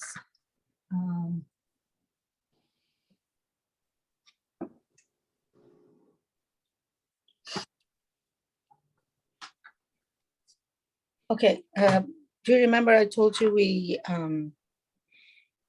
have to have our composition or our interpretation from the photo.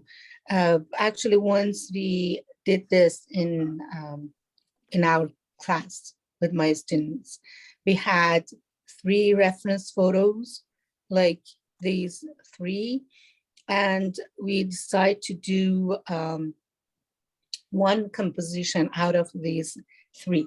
And first, we did this quick sketch from them. Actually, we picked the shape of the waves from this photo, and oranges here, and also we picked some sunflowers like face down, and different directions from this one. You know, again, I told them you can just even change the shape of the vase. You can just change the color, the shape of it, or even you can ignore the vase. Just make the flowers and oranges that you like. Or even you can suggest a shape of a vase in halfway, you know, you don't need to do it complete, perfect shape of a vase.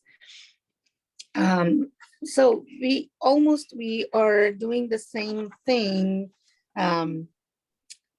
for things, you know, we just have a quick sketch with watercolor and then decide which one we like better and go with that one. Yeah, that's a way that you can compromise on photos that you have. Another thing that I want to tell you is you are not supposed to have full palette like I have here, tons of colors to make a painting. Actually, I did this and also this one with just three colors. In this one, I picked yellow, blue, and purple, and the same thing here. We make out of three colors. Yep.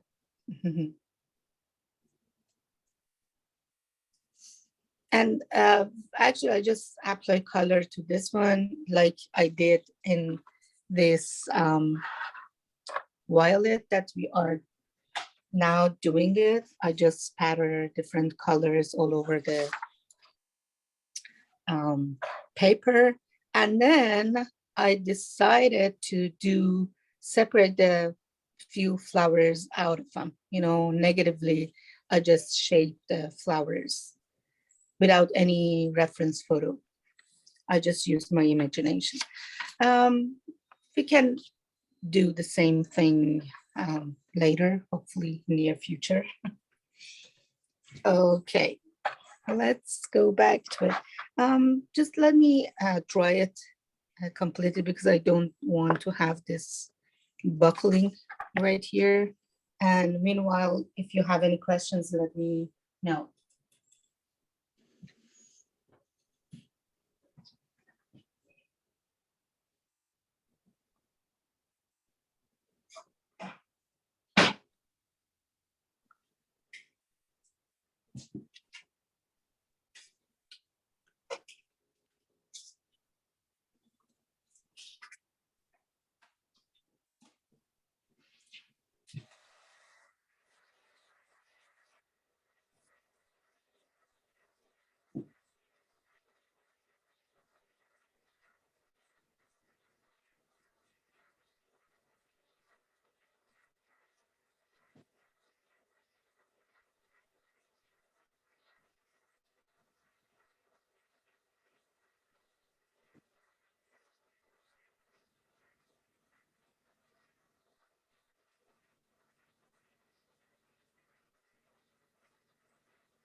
Okay, it's almost dry.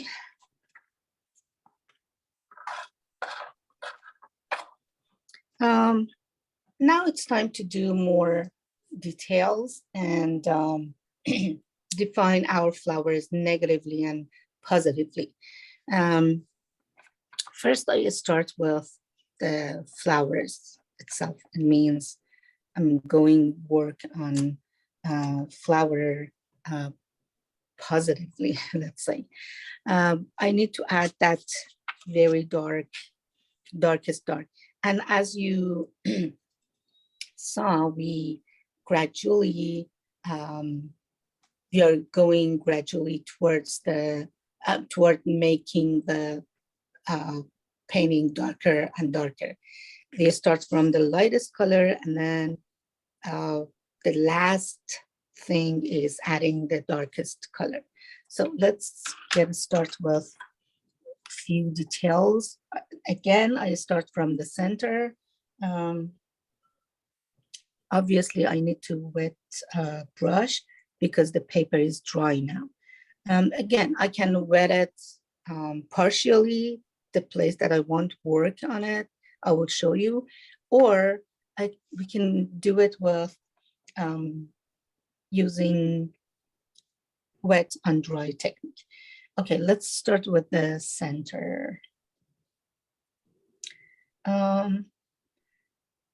Actually, I have enough color for the stamen here, but I wanted to pop out, so I just negatively apply the dark color around the light little circle that I have here. It shouldn't be perfect, but again, as you see, I start with a lighter color, then I apply the darker touch to it. Even in a very, small, tiny little gap here, I apply two colors. Right now, it should be shades of color, and I'm going to wash the color out. It means I'm trying to make it lighter even in this part.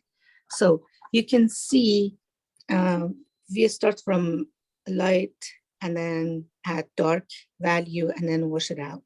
Even in small, tiny little space here. So keep in your mind, we have to do the same thing for whole painting that we have here. The next step is applying the, if you want to make it darker, for sure, you can wet it again and apply more color to it, but I don't want to make it darker. I just want to add these dark areas. Again, you can do two ways. Wet and dry, but I personally prefer to do it wet and wet again. So it means I need to wet my petals. So I can do wet them separately, or I can wet them, wet whole petals together. I'm going to use the round brush. Then I need very dark color. Now I have violet rose here, which is very dark. You can see here, but still it's violet. I wanted to make it a little bit neutral, so I'm gonna mix it with burnt umber, or sepia would be a good one too. Doesn't matter, you can use any kind of dark color. The thing is, you need the dark value. Okay, let's start. And then I use a round brush because I want to have the shape of the body of it. And then also I want to use the tip of it. So I'm going to put it in this way, and I keep the white like here. I'm careful about the shape of the white. So I just put the brush like this, just whole body, and then lift it up from the paper. Then I'm gonna get the shape of the that dark area. And at the same time, I'm careful about the size of it, the shape of it.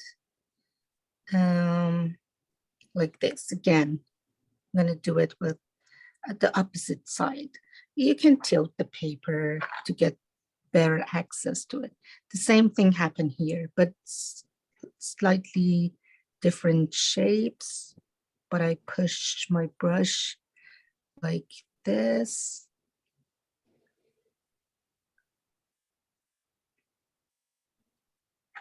I don't want it over here. Just remove a little bit of it.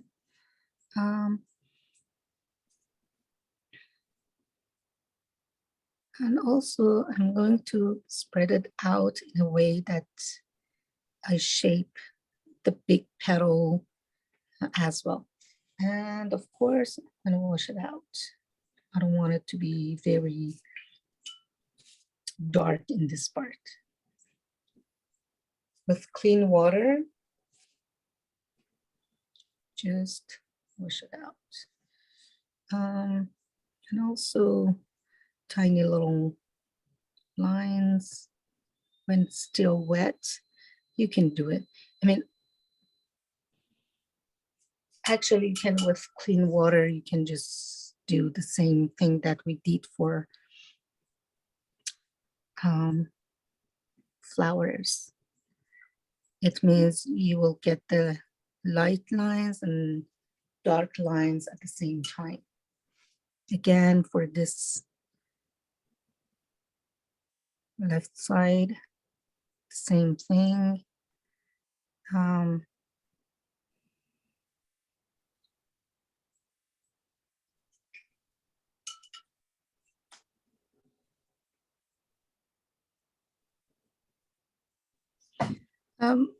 Don't worry about the darkness, because we can make our painting darker and darker, but we can hardly make it lighter. So don't make your painting very dark.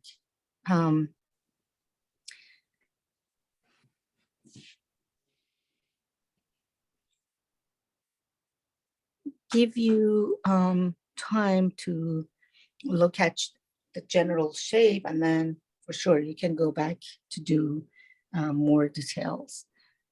Still kind of wet, but I like to make it a little more, wet it more, and then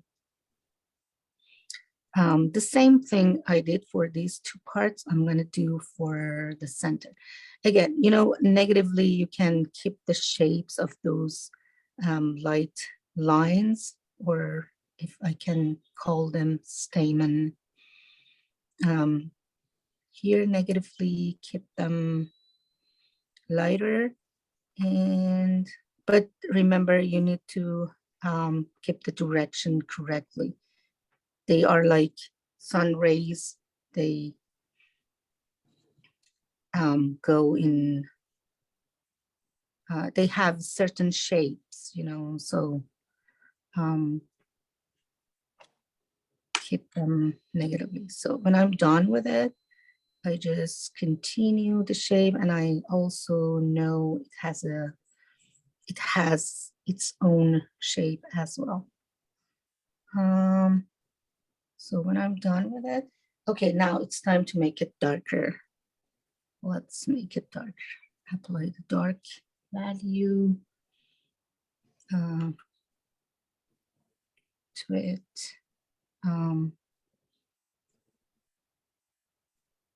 But because it's wet, I mean, it goes, I mean, it blends perfectly.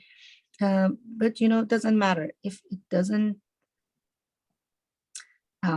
even blend. You can wash them out, wash the hard edges.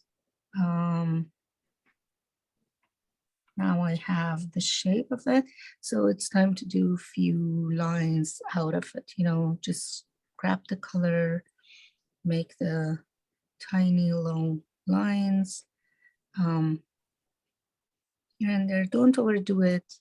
A few suggestions would be enough. You know, you don't need more than that. And also, again, you can just with clean water and clean brush, not too much water on your brush. A little bit water would be enough. So create that light lines towards the correct shape of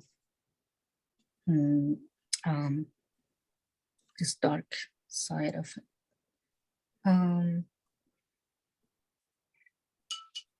Okay. Actually, to me, it's kind of enough working on the positive shapes. It's time to do negative shapes. And then, of course, we will go back to add more details on it. Let's do negative shapes. You know, negative shapes helps to,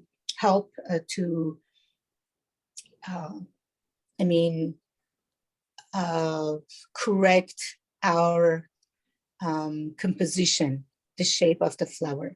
We can eliminate some part of flowers, but we have to be careful because when we apply negative values, we cannot do too much later on. So we have to be very careful what we are going to apply.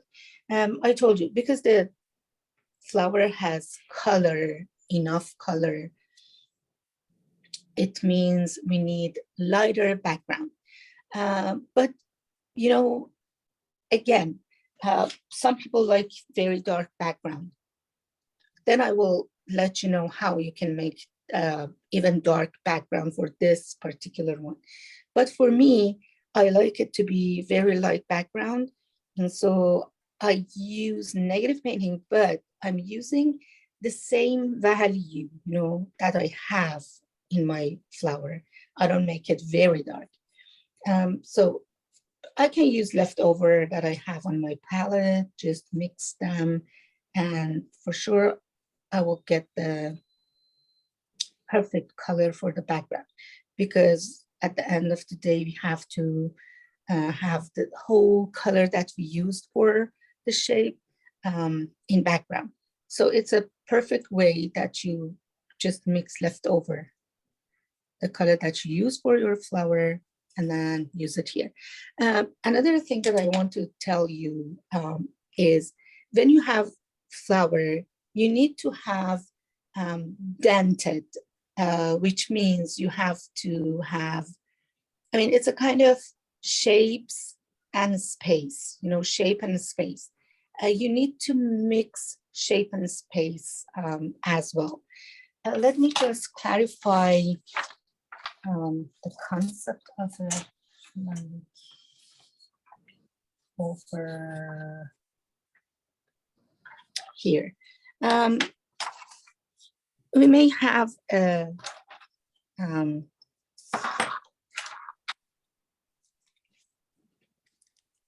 let me just make it with this one.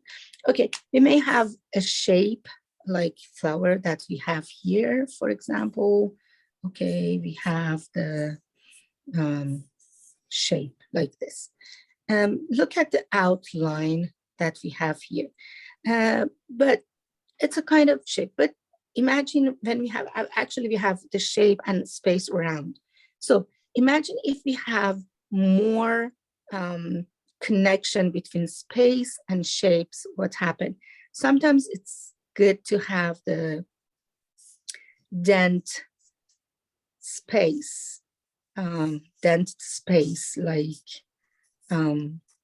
this. Almost, I'm not perfect doing it perfect, but if you have dent around your shape, it means you will get more space into your flower or whatever it is. It makes it more real. The more connection between things, elements in your painting, the more beautiful it could be. So you can see a bulb of color as a flower, but I'm going to change it with background. What I'm going to do is pick the background color here and go for the negative painting, which is the dark side of the flower is at the bottom. So I'm going to make it like go inside the flower negatively and shape it. By dent, I meant you need to have go inside and come out. You can see already we have the shape. Look at the shape of the petal. You can see we don't have very straight line around the petal. And of course, I need to wash the color out because we are doing wet and wet painting. Again, the same thing happened here. Of course, you can change the color a little bit, mix, add a little blue to it. Because again, we don't want to have the same color all around the flower. It goes like collage. So we are doing painting. It's better to use, the paper is dry, so I'm gonna wet the brush and more blue to it. Again, I'm going to make dent my petal. When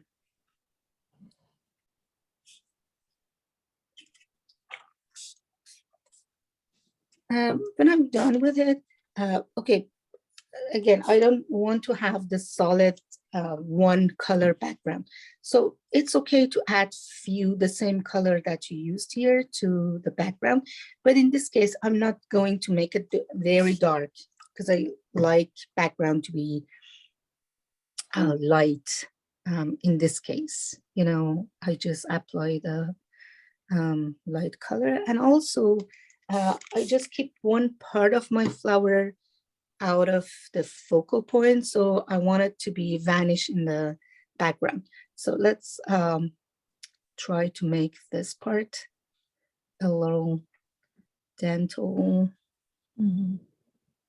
dented, I believe. And you know, the same color for my violet, I'm gonna use the same color over here. Let's just, and then, you know, I just make the petal a little bigger to show you how you can extend your petal. I go out of the line that I have here. I put a space between the petal and the like the petal and the background. So it makes my petal bigger. Again, fade it out, wet it again.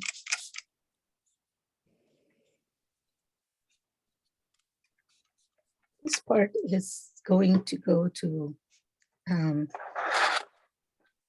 vanishing point, so I just leave it the way it is, or I add along the same color to it. You know, I just want to grab it to the background. I mean, blend it to the background.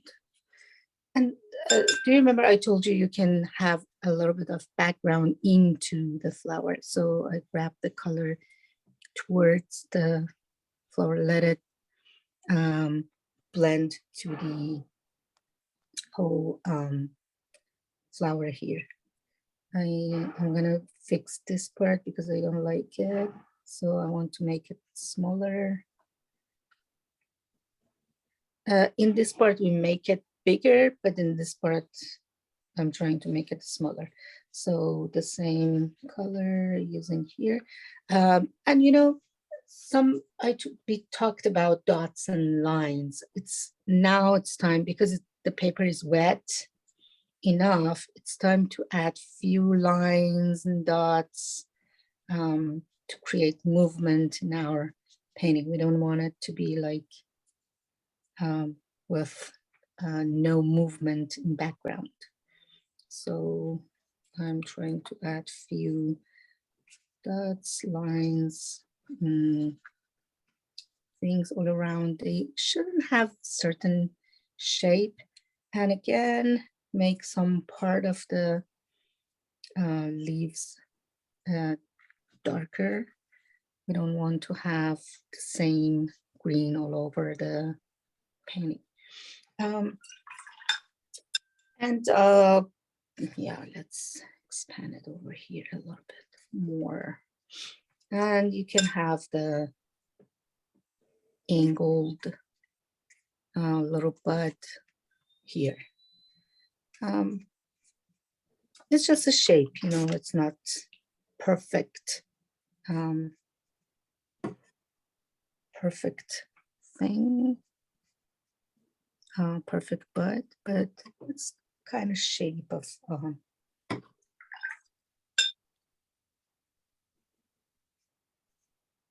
small little bud here.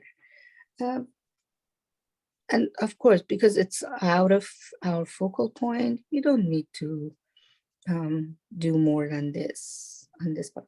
Okay, but still, we have flower and background. They are kind of separate. What we can do is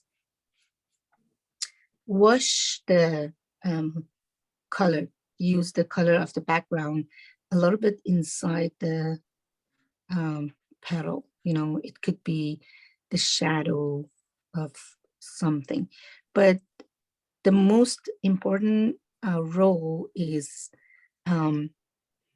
connecting background to the foreground. Of course, we need some shadow over here. You can see even in photo, this petal overlap with these two back petals. So if we want to separate them, it's time to do it. I mean, like make this shadow over here, add a little shadow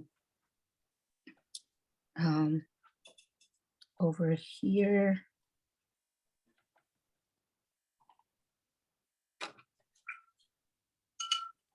And even on those background petals. But for those, we are not doing very perfect shapes. It should be kind of, how to say, like more, I mean, lighter and almost nothing. And at the same time, I'm keeping that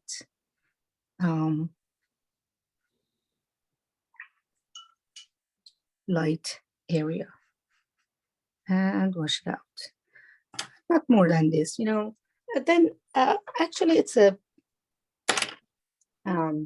practice on something that we want to do. But I told you, if you want to make a project, I mean, perfect painting out of it, you need to study more. You need to do it again and again. Maybe 3 times to get the perfect shape of it. Again, I'm trying to wash some part of the background into the flower. Just wash the edges. Partially, not all over the painting. Partially, it should be connect to the background, which makes it more realistic. And let's add a few dark touches inside the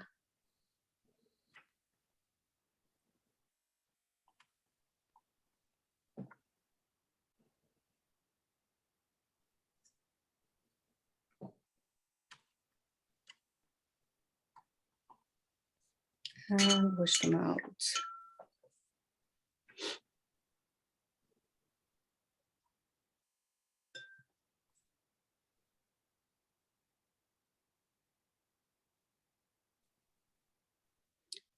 You always have should have time to go back for make it darker and darker. So it's a kind of challenging, but Sometimes it makes it better. Sometimes makes it worse. But just wash it out. I like to have harsh lines all around. Yeah, that's it. And then you just add your signature somewhere here. It means you are covering the gap between these, this space. You are covering whole area with painting. And let me keep it this way. It's going to dry hard. I don't want it to be like this. So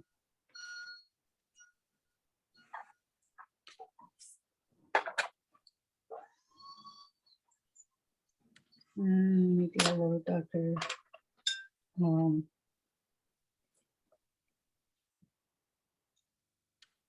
Green, but still the same value. You know, I'm not making it a very dark, you know, it's kind of a positive shape, but the same, almost the same value that I use for flower.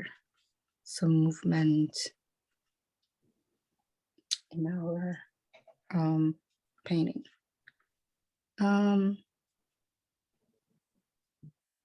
I guess it's enough.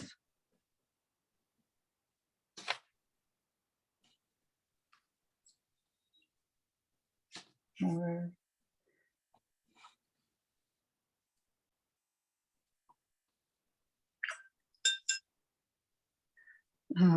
Spaced it. Yep, that's it. Let me keep it closer to see what happened all around. I mean, it could be different from what we are going to the light white flower. And also, let me change the background, because now you see what happened when you have light background around the colored flower. But if you want to have dark background, you can make very dark color, which could be indigo, which is very dark blue. You can see it here, and mix it with the same color, violet, rose violet, or even burnt umber, burnt sienna, whatever. And remember, you have to have different dark colors all around. Not all around, but if you want to make it darker, you have to have variety in the colors that we had here in the flower. Okay, if I want to make it darker, it's time to make it darker. The same process. I try to keep variety in the shape of the petals. But what I meant by changing the color is now I add a little violet to it. It means I'm trying to keep variety in making dark, even dark colors here. So I'm not supposed to have go all around the flower. It's okay to have dark color partially, but be careful about negative shapes again. Now I can add a little burnt sienna to it to have the different dark color. And you know, natively you can even shape your leaf here that we have. Okay, you can negatively shape it, but what you have to do is wash the edges out. You know, you're not supposed to have hard edges with clean water, or sometimes with spray bottle like this.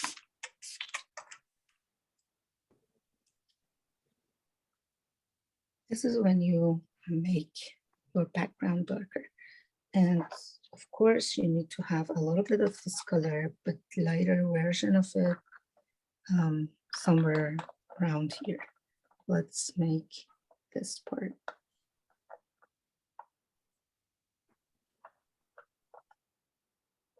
Negative. And wash it out.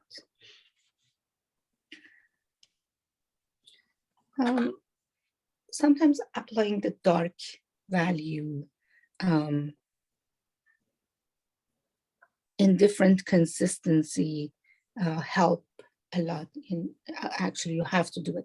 And now we can use whole techniques that we learned before. I mean, you can just add few lines to it, dots, you know, but keep the composition perfect.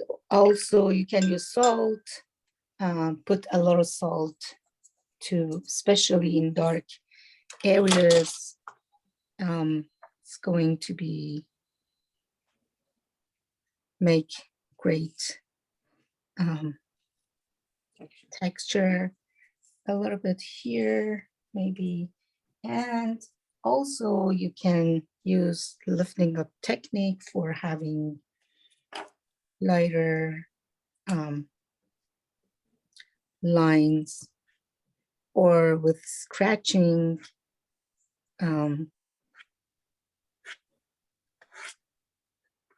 having darks and lights all over your painting.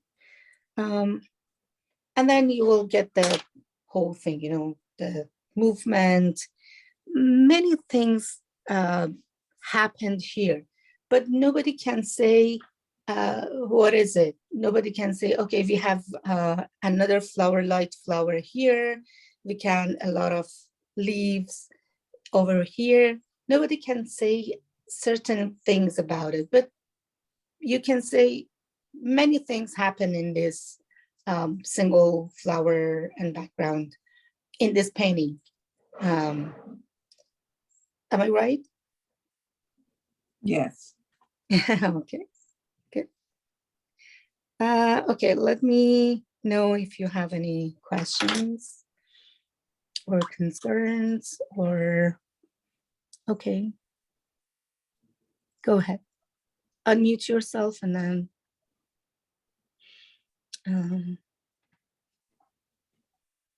ask your questions. Yeah, this is the way that we can do dark flowers. It's better to keep the background, I mean, lighter. But for white light flowers, let me do it very quick because I believe we don't have too much time. I need to use this one. Let me cut it out. Let me put the paper out.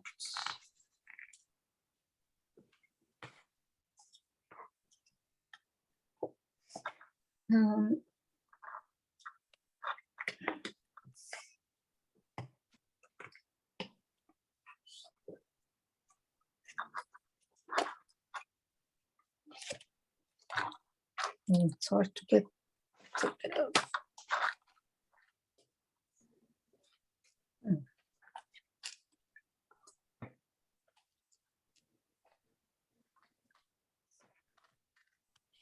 I thought it's gonna be dry by then.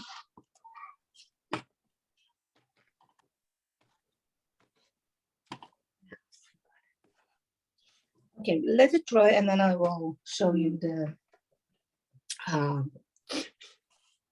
dried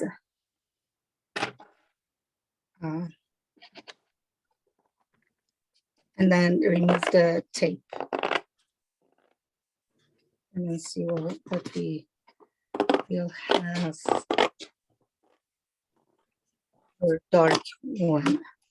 Now let's start doing the light one. Again, you need to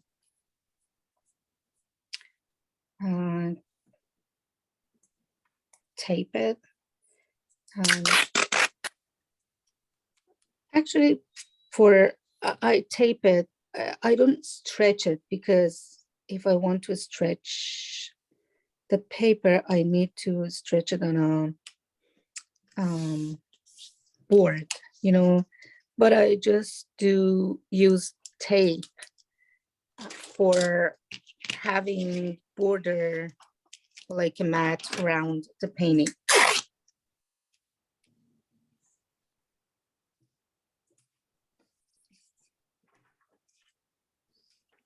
And makes your painting, I mean, look neat and clean.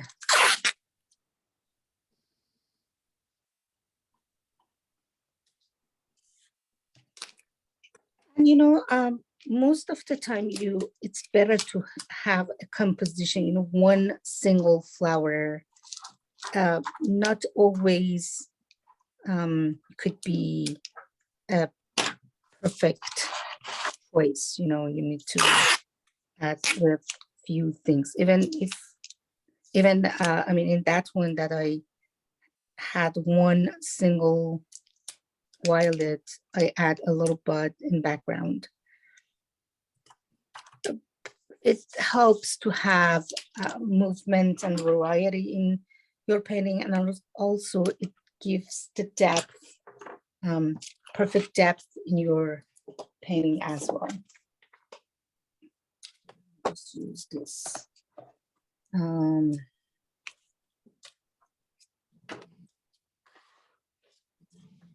Okay.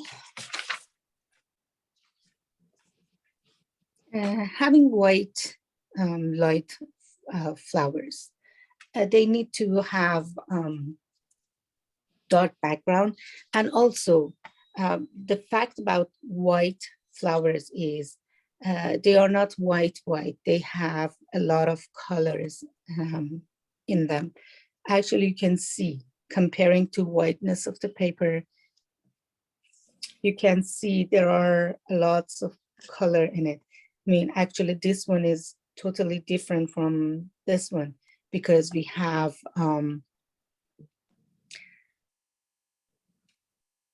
you have shadow on this one, so it means it's a little darker than the front of flower. But if I want to do one flower, let's do it in my way. I mean, actually, I don't do sketching on flowers. I use my brush as a like pencil, and I just do lines like this. I'm trying to do one of them, you know, and it has a side. If you do it in this way, it means you'll get the more transparent and, to me, more elegant painting at the end. It has a little orange in it, and the petals. I'm not making the same shape that I can see in painting. I just look at them, but I do my own things. And, you know, they are very shaped kind of thing. But I mean, trust me, if you just make variety on the shape of them, it makes it more beautiful. Of course, you can see different shapes, but as a whole picture of it, it's kind of the same shape, round shapes.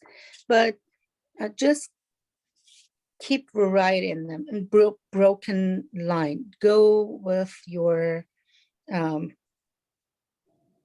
petals, you know, you just need your flower to be perfect. You know, you don't need to have the same shape of the.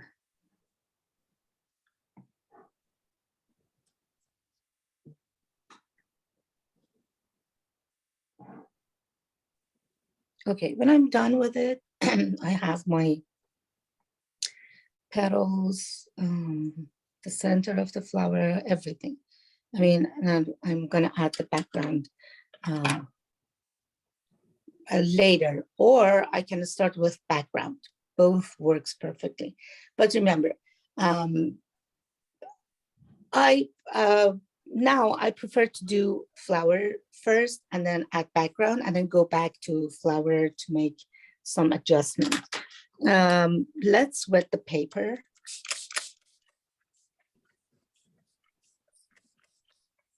Okay, start from the center. You can see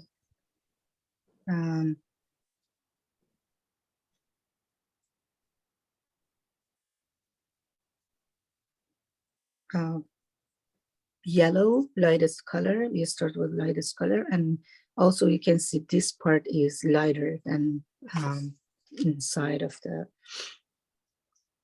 center of the flower. So I do this, and I'm gonna spread the color out to the flower. And you know, white things, flowers or whatever, white that you are painting, it's the reflection of the whole surrounding colors into it. So if I have yellow inside my flower, it means I will have yellow in flowers as well. Okay, I'm gonna use angled brush. And surrounding, because I want to use the color of shadow, which is ultramarine or any kind of blue, I want to use yellow. Even I have oranges color, I'm like here. So I'm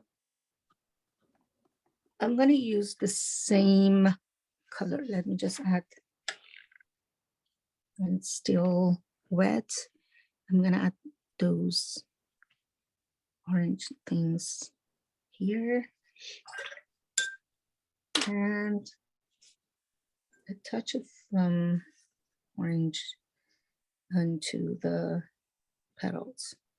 Not all over, because I have to keep some part of it white. So at the end of the day, they are white.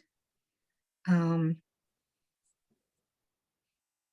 shadow, the color of the shadow, I'm going to use the color that I have here, or you can use kind of blue. It could be cobalt blue.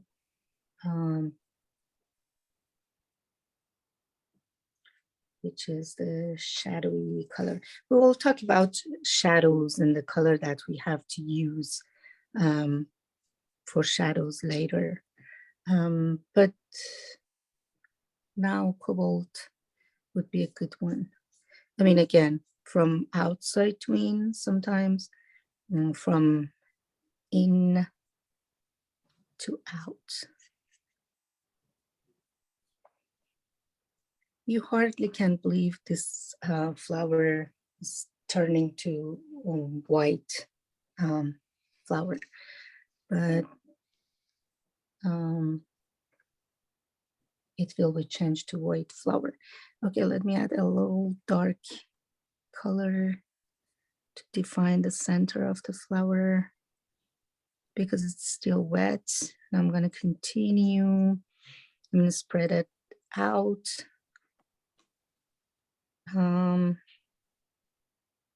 Like I have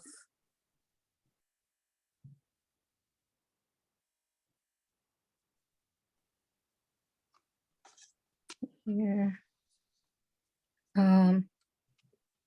Okay, now let's do background, and then I will back for adding more color to the flower. I'm gonna wet the paper, and of course I can have the same color background too.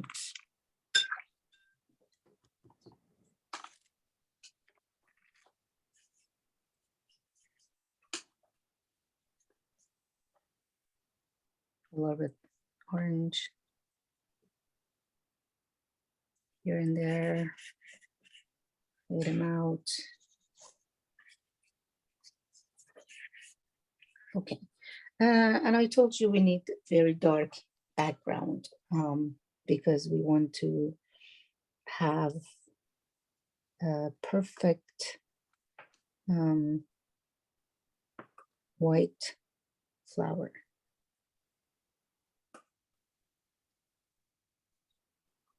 So I'm trying to make dark, perfect dark color. Okay. I'm going to start with part of my flower, and at the same time I'm going to shape it like this, and I'm not worried about bleeding because it's a part of wet painting as well. But I try to keep the shape of the petals.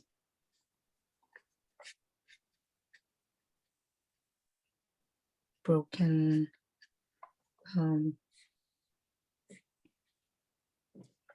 shape of, and again, we are not supposed to cover whole things with one color. You have to change the dark color.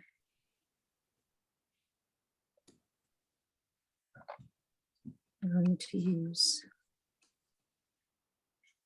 dark green and squint your eyes from time to time to see how it goes. The shape of your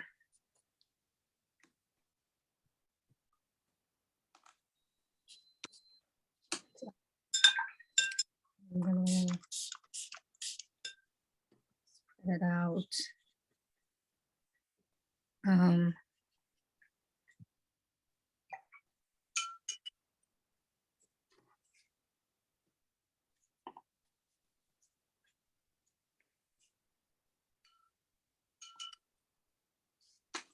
I just wash the hard edges, like I don't want to have the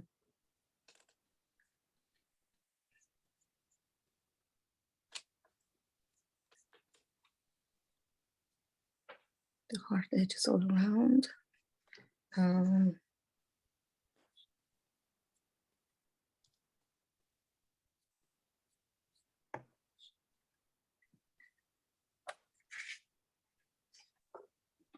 Take the paper to let it flow.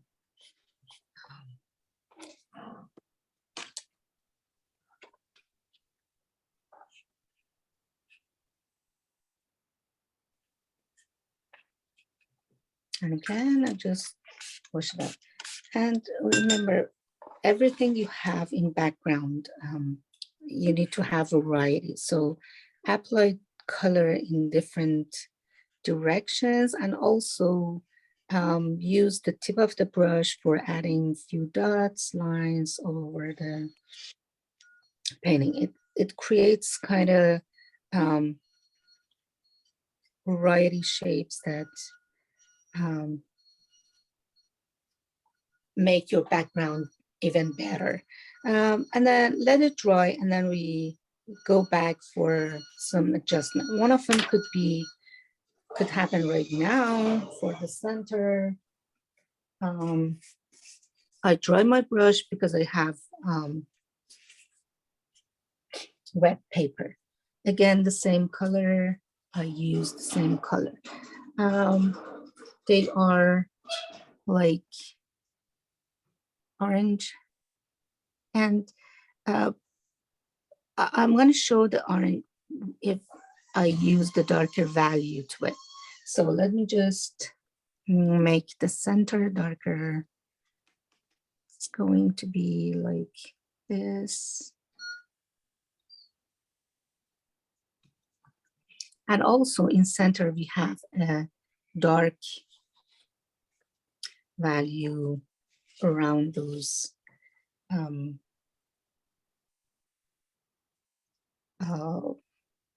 small orange dots as in statement. But because it's wet, I need to use color with more consistency. So I just dry my brush and then grab the darker value for shaping the center of the flower. I just add a little dark value to it and then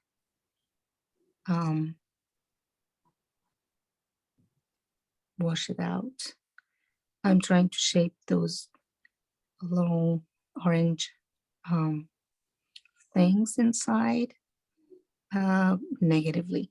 If you cannot do this, you have to let it dry, and then with pencil, just shape them and follow the shape of the pencil lines, you know, the drawing that you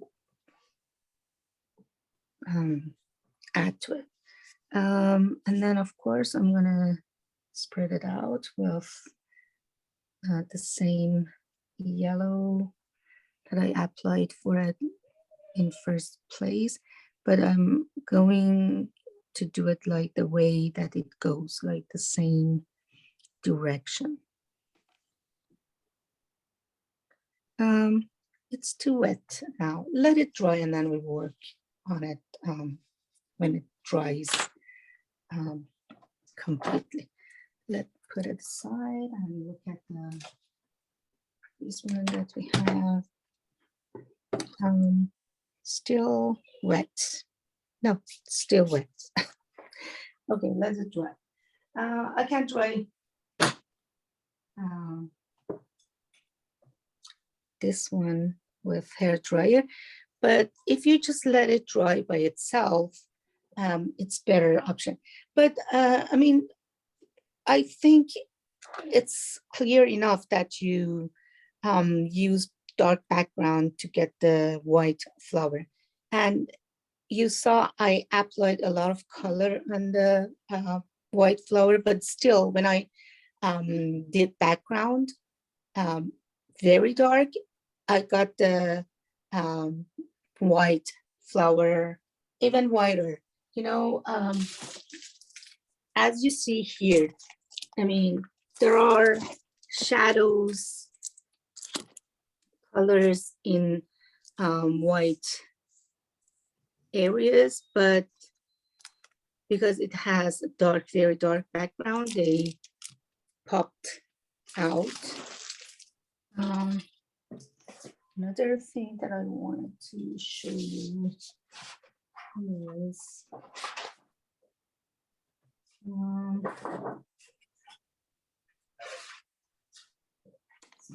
here.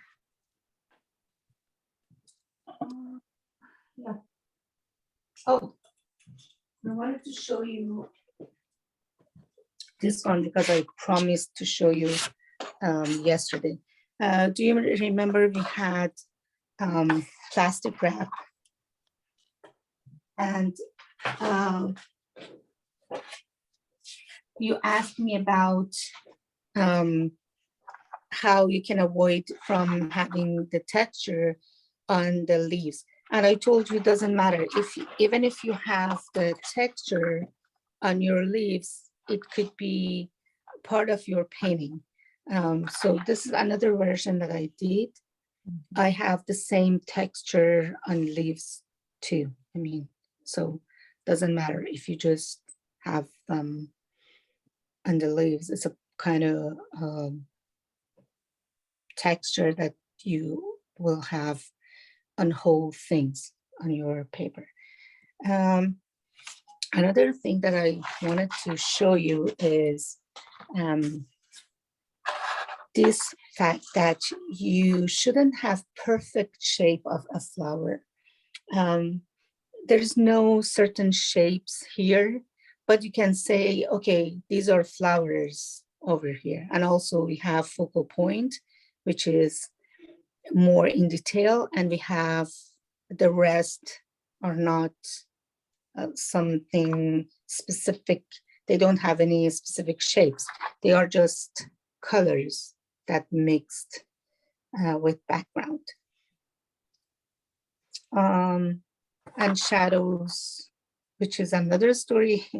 It's very helpful to show contrast in your painting, light and shadow. Okay, I wanted to share those with you. And tomorrow we will work on landscape, hopefully. Let's see if we can do anything in this one. Still a little damp, but it's fine. We can continue doing things. Okay, let me tell you this fact that I told you before.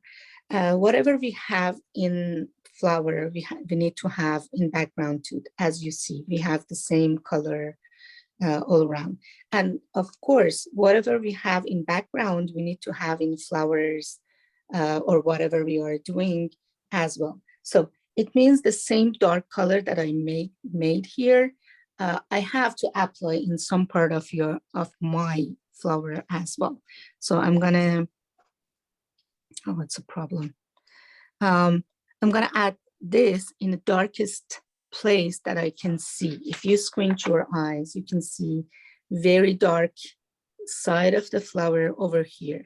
These are exposed to the light, and this part, the opposite part side of the flower, is in shadow. So I'm gonna add this, and also you have shadow from each petals over the other one. So I'm gonna add shadow under this part of the flower. But remember, you need to fade it out. I'm not saying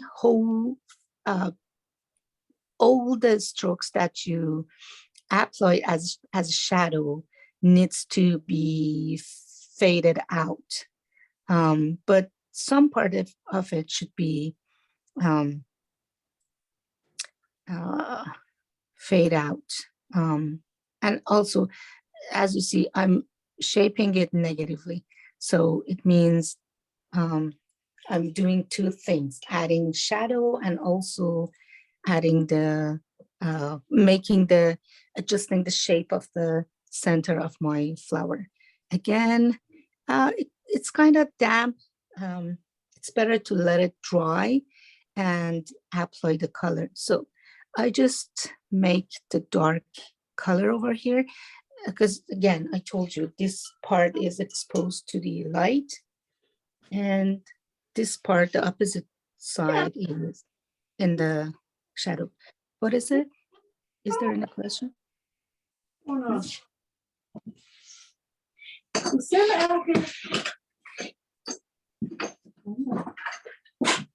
Sorry, I didn't get it. Okay, and the same thing happening in this one. This one's in shadow. Also, we have shadow of the upper petal over the lower one. And you can see I'm shaping it negatively. So I'm gonna wash the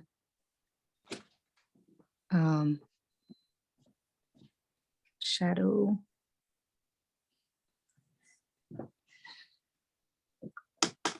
And another shadow I'm gonna add right here. Oh, still wet. Sometimes, oh, what happened? Okay, the battery is low. Yeah, it's almost done. The same thing happened here. And as you see, I add few color of background into the flower and vice versa. I think you got the idea. Let me just remove the tape from this one. You will get the better shape of it. Uh-oh. Again,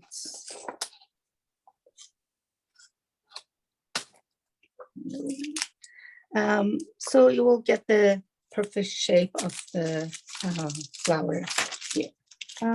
But you can compare these two. But actually we change it. You're supposed to have light background in this one, but doesn't matter. Still, you got the idea. Light background that we have above. Even here you have light background, but your flower is still lighter than background. But here your flower is darker than background. So different things. And still wet, so you cannot see the effect that salt can create on the paper. I hope you can do it. It has few things, adjustment, but it's the same. You know, you can add few shadows all over the petal. Only one thing that I can tell you, if you want to have these fold, like if you have any fold on this, there's no fold. It's okay.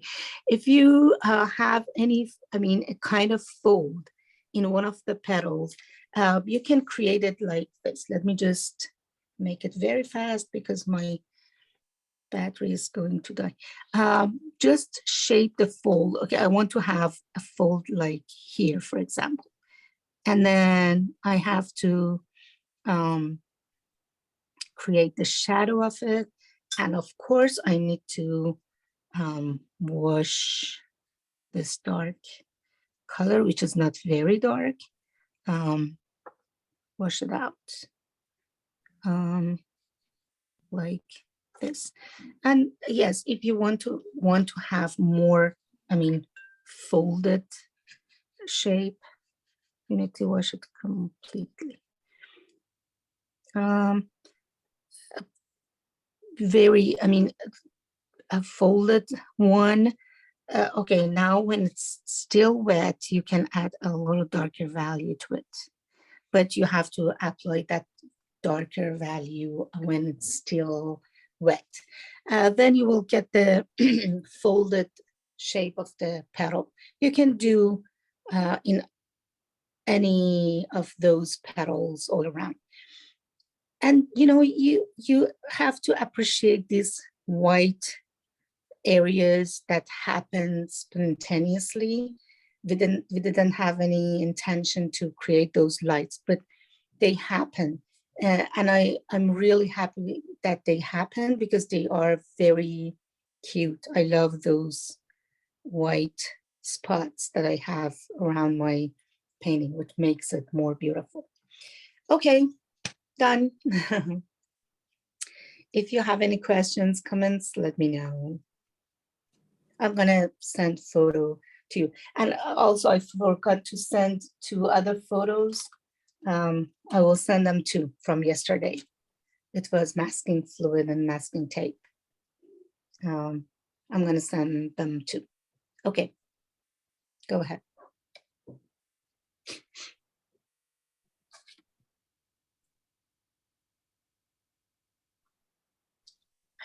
Thank you so much for your time. I enjoy it. And I tried to do it tonight. Hopefully it comes good. It's my first time to drawing the watercoloring. Oh, sorry, I cannot see who is speaking now. It was me, Uh, Fariba. oh, Fariba. Okay. Yeah, I'm happy you enjoyed it. And yeah, Fariba Jan. keep continue doing it, you know. I feel embarrassed, but I show you this. But it was on the wet, on the dry, but I couldn't go with the second one. I trying to lose my concentration, and I just try to enjoy watching it and while you are doing it. It's okay, you know, watching, it's a part of learning, you know. You have to, if I'm not saying the equal, you have to spend equal time, but let's say equal time. If you spend time to watching, to watch, I mean, it means you are practicing, you know. It doesn't mean you are wasting your time, because when you watching something, it means you are learning. It's a part of Yeah, learning process, which is awesome. But anytime you have any questions, you can send me thank you. email, and then I'm gonna answer you. And Thank you also so we much. have classes on Saturdays. The first session is free, so you can feel free to join the free class. Thank you. I Anytime. will, you know, Saturday is a busy day for me, family, but Oh, I try to squeeze I maybe know. someday. But thank you so much. Okay. I enjoy your time and everything. See you Yeah. tomorrow. You are very Thank you. welcome. See Have you. a Thank wonderful you. time. Bye. You too. Bye. Thank you. Um, do you want to show your artwork to share with others? Feel free to show us your artwork, or you can email me. We will go over it tomorrow. In the beginning of the class, we talk about pros and cons, let's say. Okay. No questions? I have mine, if you can see it. I don't know if you can Oh, see it. or not. let me just pin yours. Replace pin. Oh, okay. It's real big. Oh, wow, so beautiful. Oh, I love it. Did you use masking fluid? No, no, No. no. So then you get the center perfect.